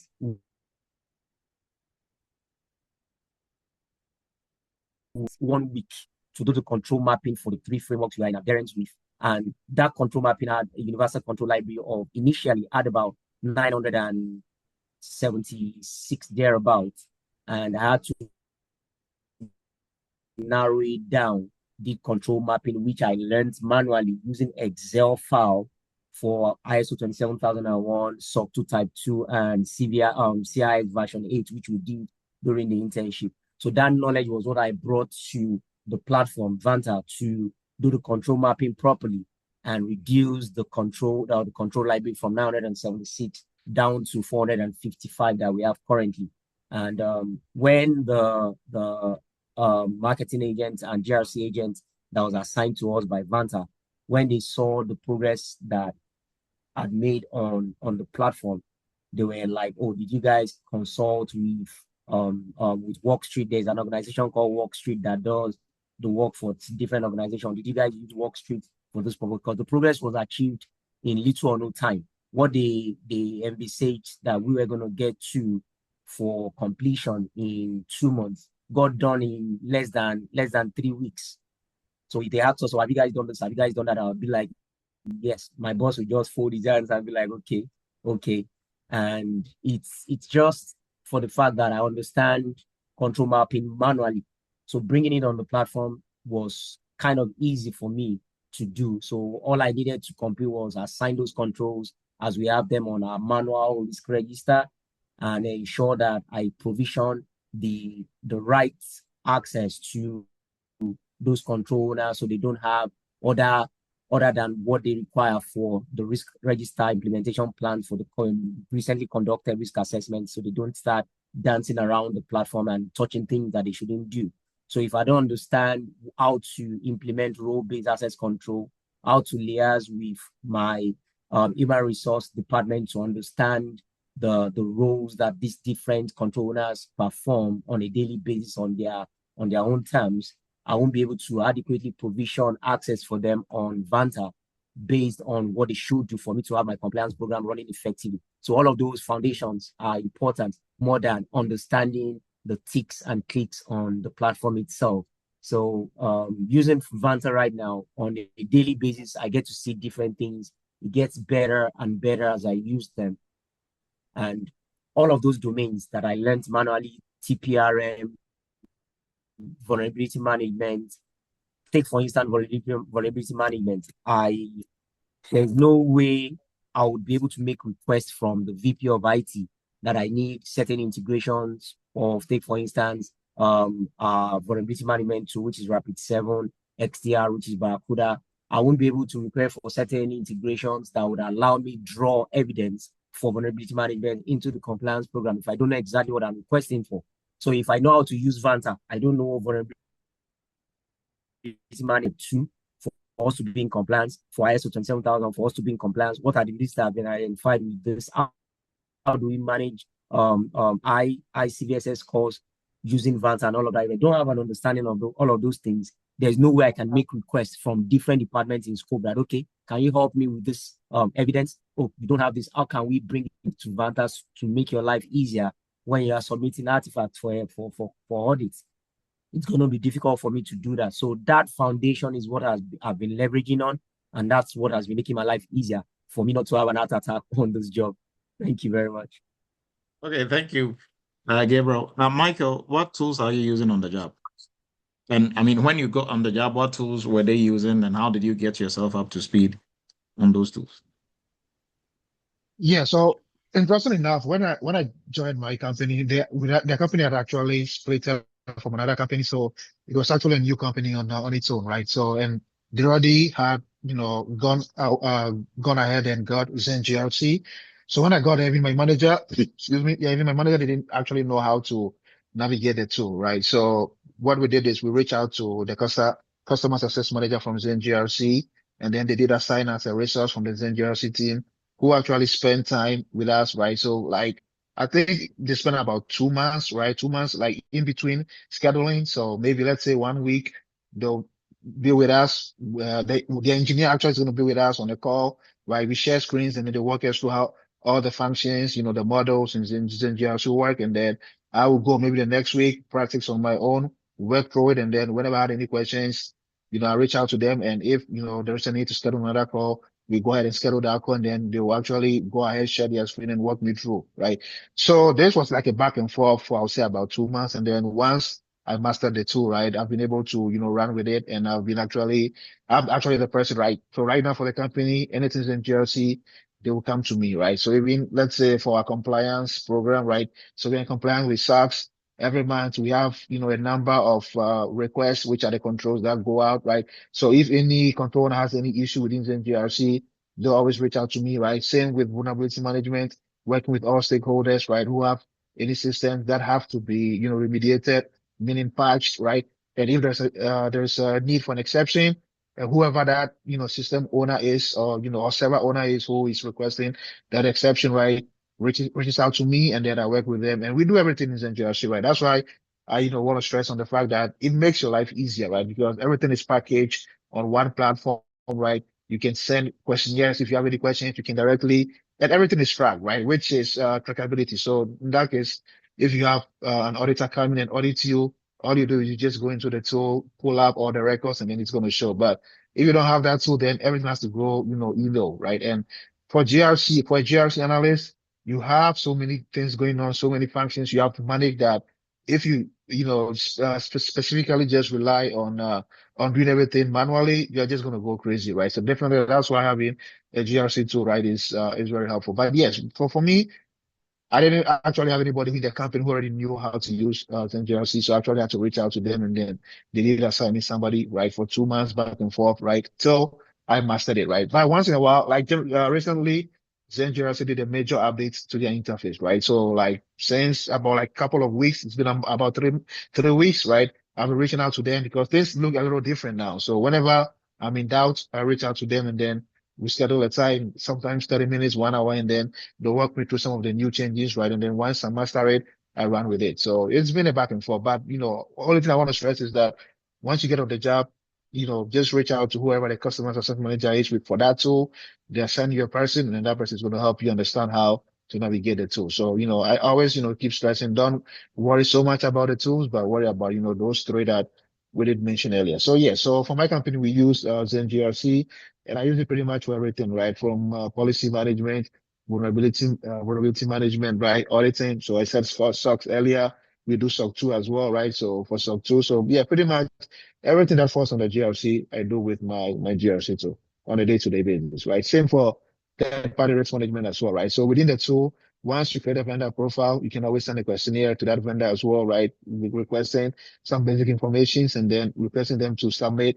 It might be their SOC 2 report if they have any third-party certification report that they have in place, right? And you can also request for them to submit their pen testing report, right? And so you can do everything. So like everything is going to be done within the tool. Everything is tracked. So when you get audited, all you do is just go into the tool and then you pull all the information up for the auditor to review, right? So yeah, that's pretty much it. Everything GRC, I do it with Zen GRC.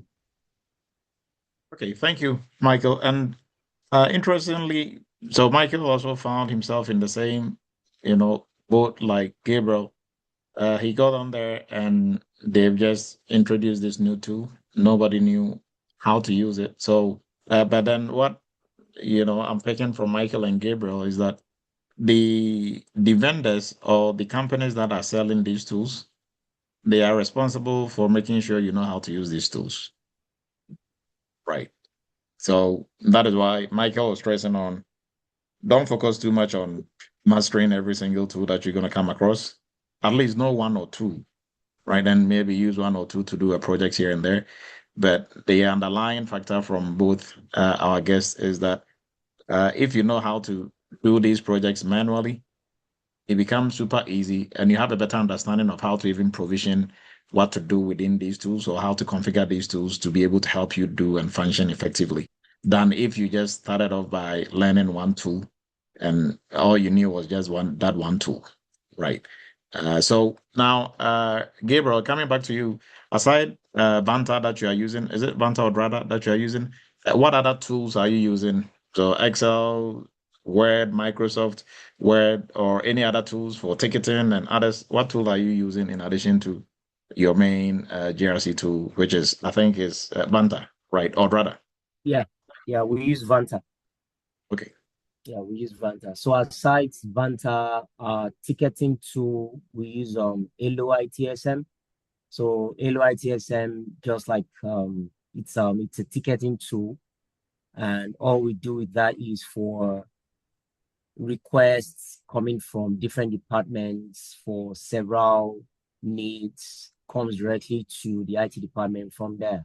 And for change management as well, if you're making any change to any system, any application, you need to send a change management ticket to the through the ticketing tool. So that is actually been designed through a workflow that goes to the CAB, the change management board, that will review. So for every process and every critical change in any of our systems and applications, it has to go through the change management board. So that's been designed using the Elo ticketing tool. So once a ticket goes through there, it runs that entire workflow to completion. That's for the ticketing. And for things as easy as the requesting for devices, if you have issues with another tool, for instance, that we use for our learning management system, if you have difficulties or any technical itch in that particular learning management system, the ticket you put in that comes to IT is actually designed on Elo. So that's where you put the ticket in and that comes in. So that takes me to the next tool that I use, which is the learning management system itself. Currently, we run two learning management systems, one for our consultants and contractors and interns, and the other one for our full-time employees. So our full-time employees take their own learning management system and security awareness training courses on Rippling, while the other, the consultants, contractors and interns use Scooks. That's what it's called. So for both, that's where the learning management system has a series of topics already on cybersecurity. So for this year, we are focusing on AI because of the prevalence of different tools coming into the market, and different departments are requesting for different AI tools. So we've tailored some part of our security awareness training to that goal. And while we're conducting our risk assessments for the year, we noticed that there were some shortcomings when it comes to certain principles of cybersecurity that some departments didn't have knowledge of, and they were running in free flow when it comes to their daily operations. So we had to put that in security awareness training as well. So I manage all of those, check for completion, because all of these will be tracked, and completion rates will be requested by external auditors by the time we start our audit cycle in November proper. But we'll be having internal audits before then. So I would have seen those. I take a note of those that are faulting already, missing their dates, because it's an annual engagement for all departments to take the cybersecurity awareness training, as well as acknowledging certain policies, HR conducts, HR handbook, and all of those things. They are all acknowledged using the learning management system. So all of that I manage with those two platforms. So what else do we use? We have a policy management tool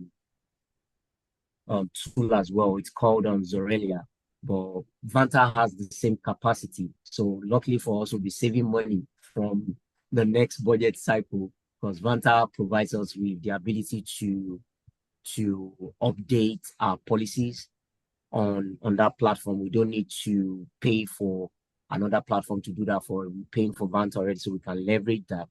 So the entire workflow goes through Vanta, and the good thing about that is for your policies, you can automatically do your gap analysis on there, whatever is missing based on recent updates in any of the frameworks you're in adherence with. Vanta will provide you with those gaps, and you'll be able to remediate and update your policies accordingly.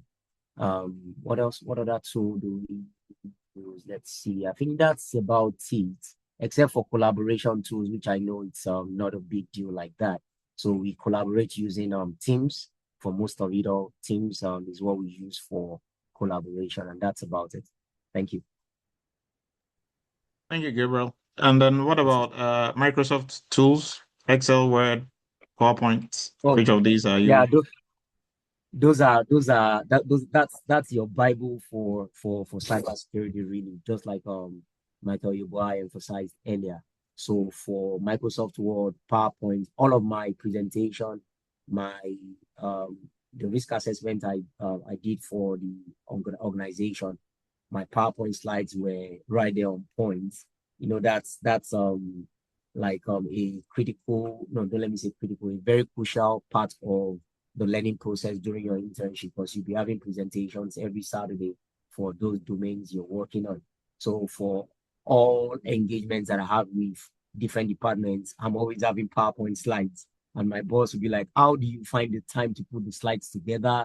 How do you plan all of the meetings? My meetings don't go out without agendas. My meetings have agendas. And by the time you come to any meeting with me as a department, as an individual, we are following through the agenda on the slides.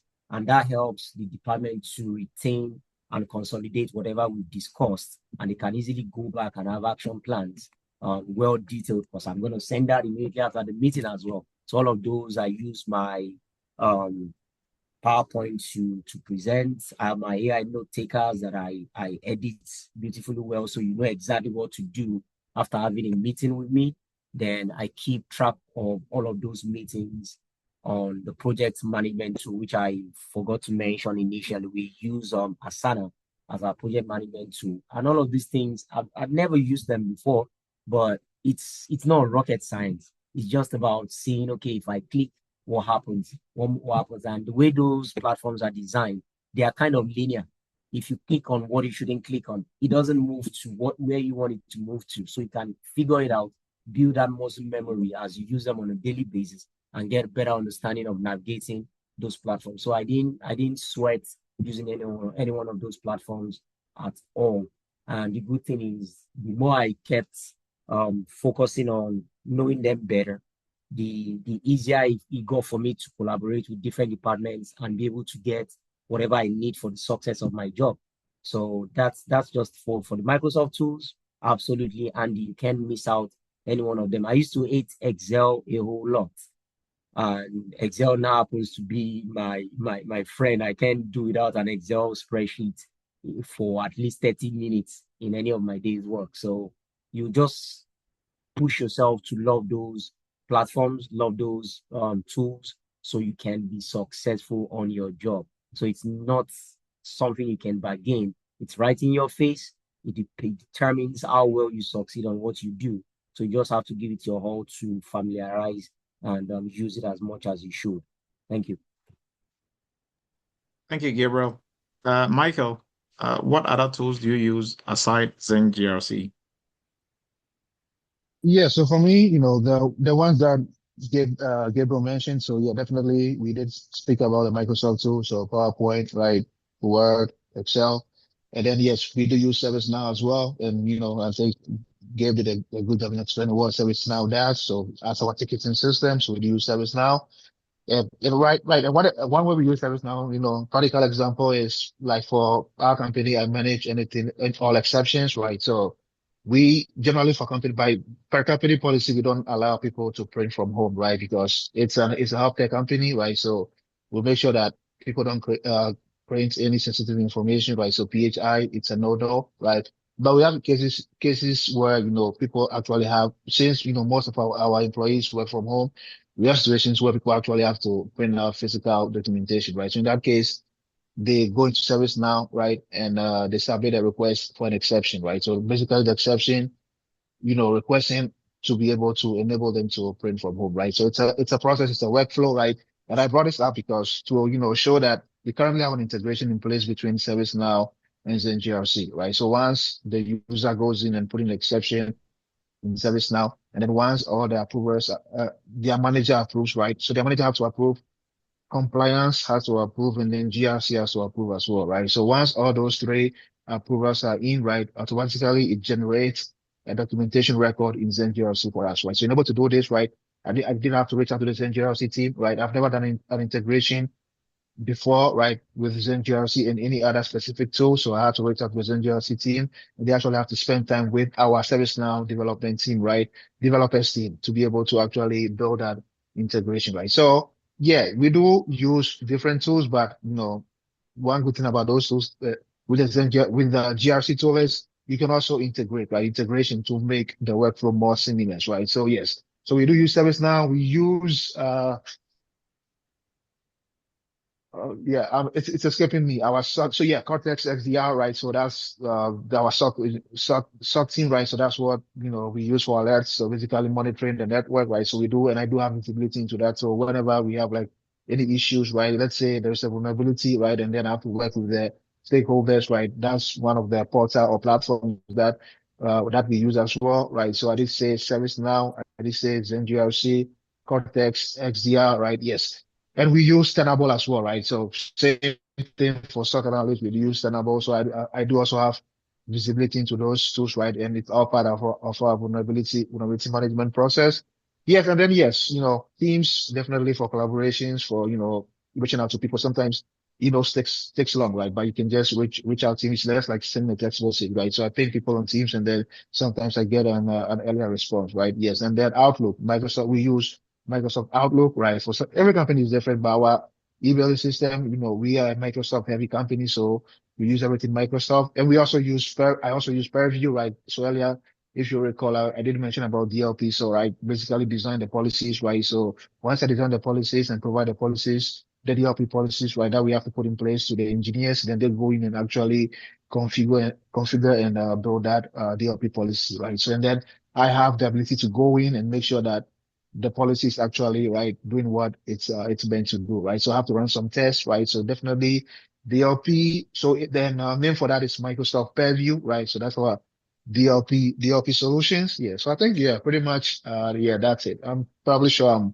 I'm missing some because we use so many tools, right? But the main one for me is Zen GRC and ServiceNow. The other ones I don't manage it, right? We have other teams managing those, but I have visibility. Yeah, and we do use Jira as well. Our security engineers and development engineers also use Jira, so I do have visibility into that, right? But the main one that I manage, right, is Zen GRC as well as ServiceNow, right? But for the other ones, we actually have people who manage those tools, and all I do is just have visibility in case I need something.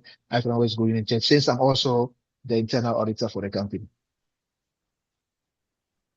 Thank you, So yeah, Michael. that's it now. Yeah. Yep. Okay, thank you. So your last words, starting with Gabriel. So Gabriel, now for somebody who wants to break into cybersecurity, or even, if you've started a role in cybersecurity, from how Gabriel is speaking and Michael, both of you are on steroids. How did you start in terms of your whole entire career perspective, just in very short brief? And what really prepared you to be able to do what you are doing? And same for Michael. So that way, for anybody who's also trying to, walk the same path, at least they are not super intimidated or thinking, I can never do this. Look at how these people are talking about all these things that they are doing. But you all started by listening to people like this, and you're also like, how difficult is this going to be for me to get in? But now you are here. Right. So you can kind of quickly just give a brief of how you got there and what is keeping you going, right? And then Michael can also do the same and what really prepared you for everything that you're doing now. So Gabriel will go first and Michael, and then we'll be about wrapping up. All right. Thank you very much, Dr. Adi. And so final words, I would say this. As an individual, you need to understand where you stand in the place of knowledge and what paths you are ready to take to achieve success. When I was going to break into the field, I sat myself down to understand what the gap is. Why am I not getting a job in the GRC space for this so long a time? And the answer was I had a knowledge gap. And the knowledge gap wasn't about principles, foundations. I had the book knowledge. I could pass any exam I choose to enroll in. I used to teach with the Dallas ISD, and I had to just stop to transition into a different field entirely. So, but I did not bank on my knowledge as an academician to break into the field of cybersecurity. That's not my core calling. That's not what I chose to do from scratch. So if I'm going to transition, I had to go to those who sell the knowledge, a particular field, to fill the gap that I had. And lo and behold, I had to find someone that would teach me the way I understand things. And the only way I understand things is to find someone that can break difficult concepts into small chunks and help me lay my hands in practicals.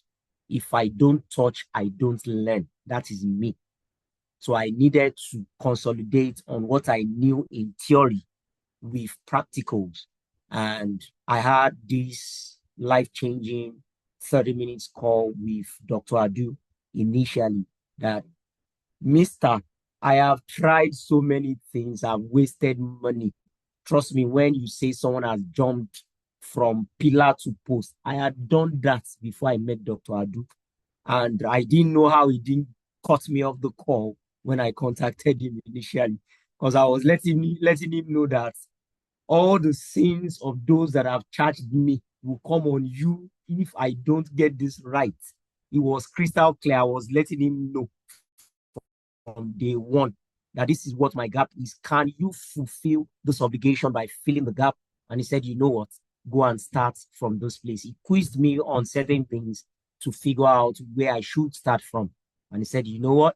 From what I've had you talk about, you need to start with the internship program so you can consolidate what you know in theory, soil your hands in practicals, and your confidence will grow and you'll be able to find your niche in any of the domains that you'll be taught during the internship, which was exactly what I did. I had the mindset of mastering just one domain, but the internship gave me the leverage of mastering 5 domains, I believe, in all. And as much as I have my preference, I won't speak as a novice in other domains that we were taught in that internship program. So what I would say to anyone trying to break into the field proper is find what your gap is, understand how you learn, who can teach you that. And trust me, I've not found anyone as qualified as the Eretmis Academy to take anybody whatsoever through the ranks or the different domains in cybersecurity.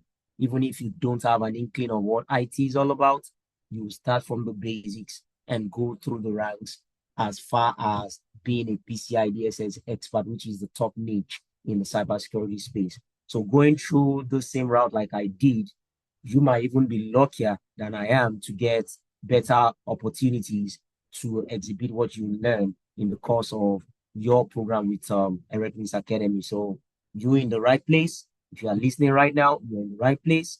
You just need to move and take that bold step. Some of you have heard my story, how I had to put the family savings on the line. I had to do a presentation to pay for my course, and I had to defend paying for that amount, but it was worth the while because I took my time to understand that Eretmis Academy would actually pull me through the ranks, and I'll be fine to defend whatever I've told my wife that I would with the savings I pulled out. And here I am today telling the story in a good way and laughing about it. So I wish everyone the best, and I hope you make that decision and transform your career as much as you want to. Thank you very much. Thank you, Gabriel. Michael, what is going to be your last words? And how did you also start this from, start to finish? And what are your last words to everybody on here? Yeah, so just like Gabriel, so I come from a non-IT background, and I'm not gonna go too much into my stories. It's been already published several times, right, on the Eretmis, YouTube portal. But yeah, so no IT background.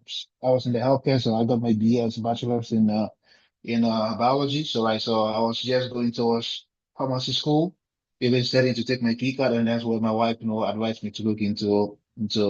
And that was during COVID, so she asked me to look into cybersecurity. It's something that I may like, which I did, right? So I saw Dr. Lu's advertisement pop up on Facebook, right? And then like unlike many others, right, who promises you're gonna get a job in 90 days, right? I know people tell you you're gonna get a job in 40 days if you take my course, right? Dr. Du, right, it was pretty clear, right? He wasn't promising anything, right? I look at his background, strong military background, right? So definitely people with strong military backgrounds have a lot of discipline, right? Compared to most of our people out there who are just duping people, right? I hear about it every time, right? Recently had one person reach out to me and tell me he spent $13,000, right, on a course, and all the person was teaching them was ServiceNow, right? And not even GRC, but then he was marketing that as a GRC course, right? So I was lucky enough to come by Dr. Edu, so I did, have a one-on-one with Dr. Edu, and I told Dr. Edu, right, I'm gonna do this, right, but I have to get a job in 5 months, right? And definitely Dr. Edu, laughed, but lo and behold, I got into the entry level course, did the internship, and yes, and I was able to secure my job within that 5 months, right? So I even got my job before we ended the internship, and and I've been doing that since. And I did have my internship. I think it was 2022, right? So yeah, so it's been 4 years, right? So I've been working as a GRC analyst for the past 4 years, right? And yes, so tooling, right? My last word would be yes, definitely, already gone over the what your focus should be, right? Focus first, you want to build your skill set, right? Your background. You want to have a backbone, right? So for interviews, right? Even if they ask you, okay, do you know how to use this tool, right? And you say yes, nobody's going to open up their laptop and ask you, okay, show me how you do it, right? I mean, maybe it probably can happen, right? But I've never had such a thing happen, and I've talked to countless people who've gone through interviews, right? Most of you are on this call and people reach out to me. I've never had anybody telling me that, okay, they went for an interview and they asked them to walk them through how to configure something within a GRC to write. Nobody cares because they know that you can learn that lesson in less than 1 week, right? But the most important thing is you want to build on those fundamentals, your skill set, right? Definitely, I was able to do that through the entry level course, right? From all the core theory, right? Terms, right? Anywhere from encryption, third-party risk management, right? Vulnerability management, everything is going to be done through the entry level course. And then once, I was done with that, I quickly jumped into the next internship. I did my internship, had a hands-on, right?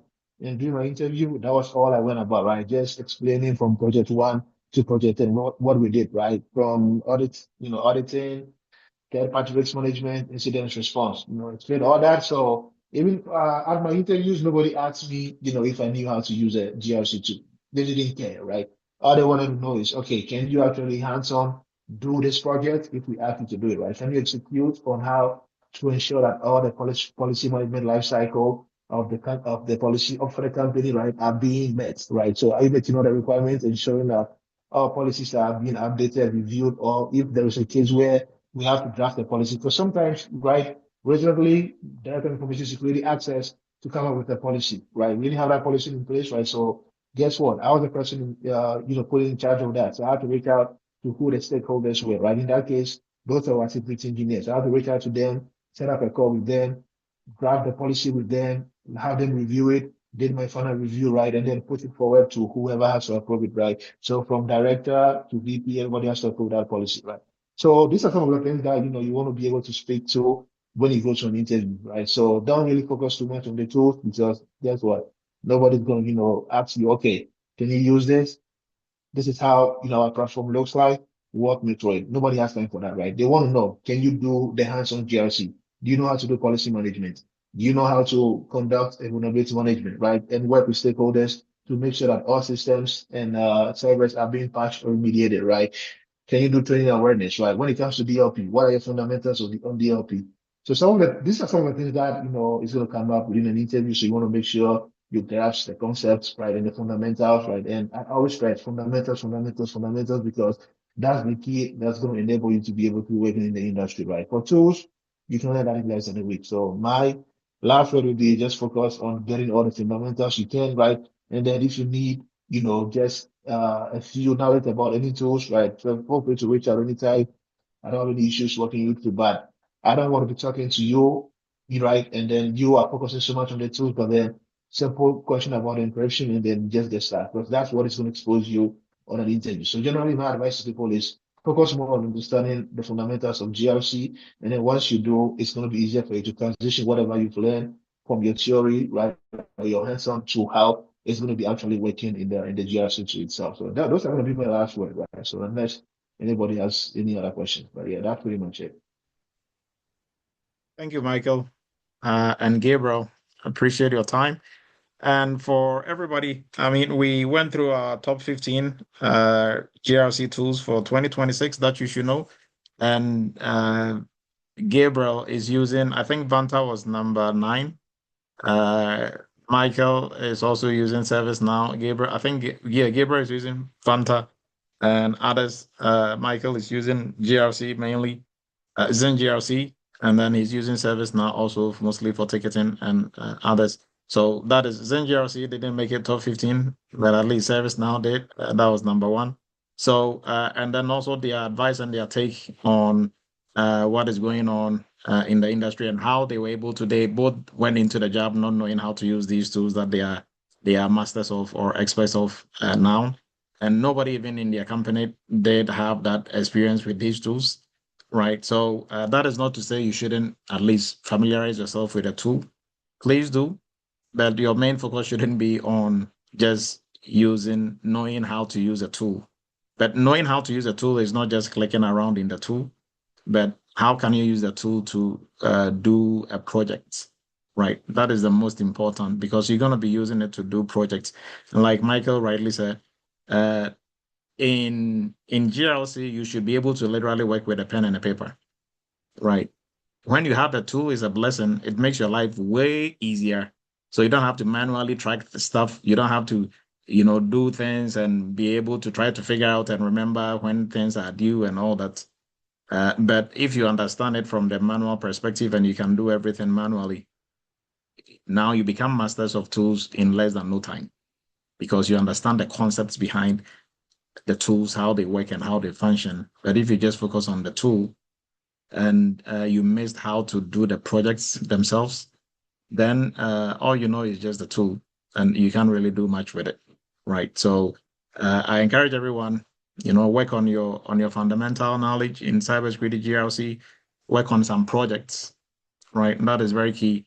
It's all about hands-on. What can you do? What have you done? So even if you have a master's or a PhD in cybersecurity and you've not done any projects, all you have is your PhD or your master's or your bachelor's degree, or all you have is your certifications. That is about it. That is all that. Nobody on the job, like you could, from Michael, from Gabriel, and from what we witness every day in the industry. I mean, sometimes when I say it, or from Eretmis, any of the Eretmis stuff, you might think, oh, yeah.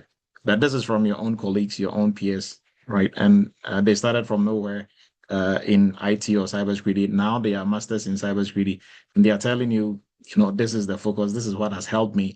This is how I was able to break into it. And what they are telling you is exactly what is happening on the job. So employers are looking for what you can do. Nobody will train you on how to do your job, but they will train you on how to use a tool. Now, the owners of the tool, the vendors who are selling the tool, are responsible for training you on that tool. So you simply have to just reach out to them if you encounter any problems, or they will assign you somebody to train you on that tool. But nobody is going to train you on how to conduct risk assessment, how to do policy review, how to create policies, how to do third-party risk assessment. Nobody is going to train because that is your job. Using the tool is not your job. You can use the tool to help you do your job. So they can easily train you on the tool, but they wouldn't train you on your job. Exactly what you're supposed to do, right? So that is what is happening in the industry. So get a very solid foundation in cybersecurity, not just passing certifications, but understanding and embodying the knowledge that comes with that certification, and then work on some projects. That is a simple trick to it. And then when it comes to interviews and resume and interview prep, for those ones, there are some tips and tricks that we can work around and fine tune what you are doing, and eventually you are going to land your role. But when you land your role, you should be ready in terms of what can you do, what have you done, and if there is some tool that you are not familiar with, that is fine. You are always going to catch up. Gabriel and Michael, they didn't know these tools beforehand, although they were exposed to some types of tools, but at least now they are masters, and they are the ones who they are the subject matter expert in their companies when it comes to these tools. So that is, see how ironic that is. They had cybersecurity managers that they met on the job, and those are the people who actually interviewed them. You might think they know everything and every tool in the industry. No, they don't. So don't, for people applying to jobs, don't really give yourself excuses not to apply to certain types of jobs, or just read a job description and just, start talking yourself out of it. You are not the hiring manager. You are not the cybersecurity manager for that company. So why are you talking yourself out? Apply and let them tell that you know, rather than you telling yourself no before you even apply. Right. So nothing should be off the table. Apply to any and every job. I mean, you should have a focus, but stick to that. Don't talk yourself out, because most people do. And that is going to be my take. I appreciate everybody's time. We are 22 minutes over the hour. So we are going to meet same time next week for another exciting edition of Eretmis Cyber Chat. Now, the top 15 list has been posted in the chat. So for folks who were asking about that, you can easily download that. And Michael and Gabriel, we really appreciate your time. I think there was a question here. I'd like to know if the evidence presented to the auditors are those uploaded in the Zen GRC.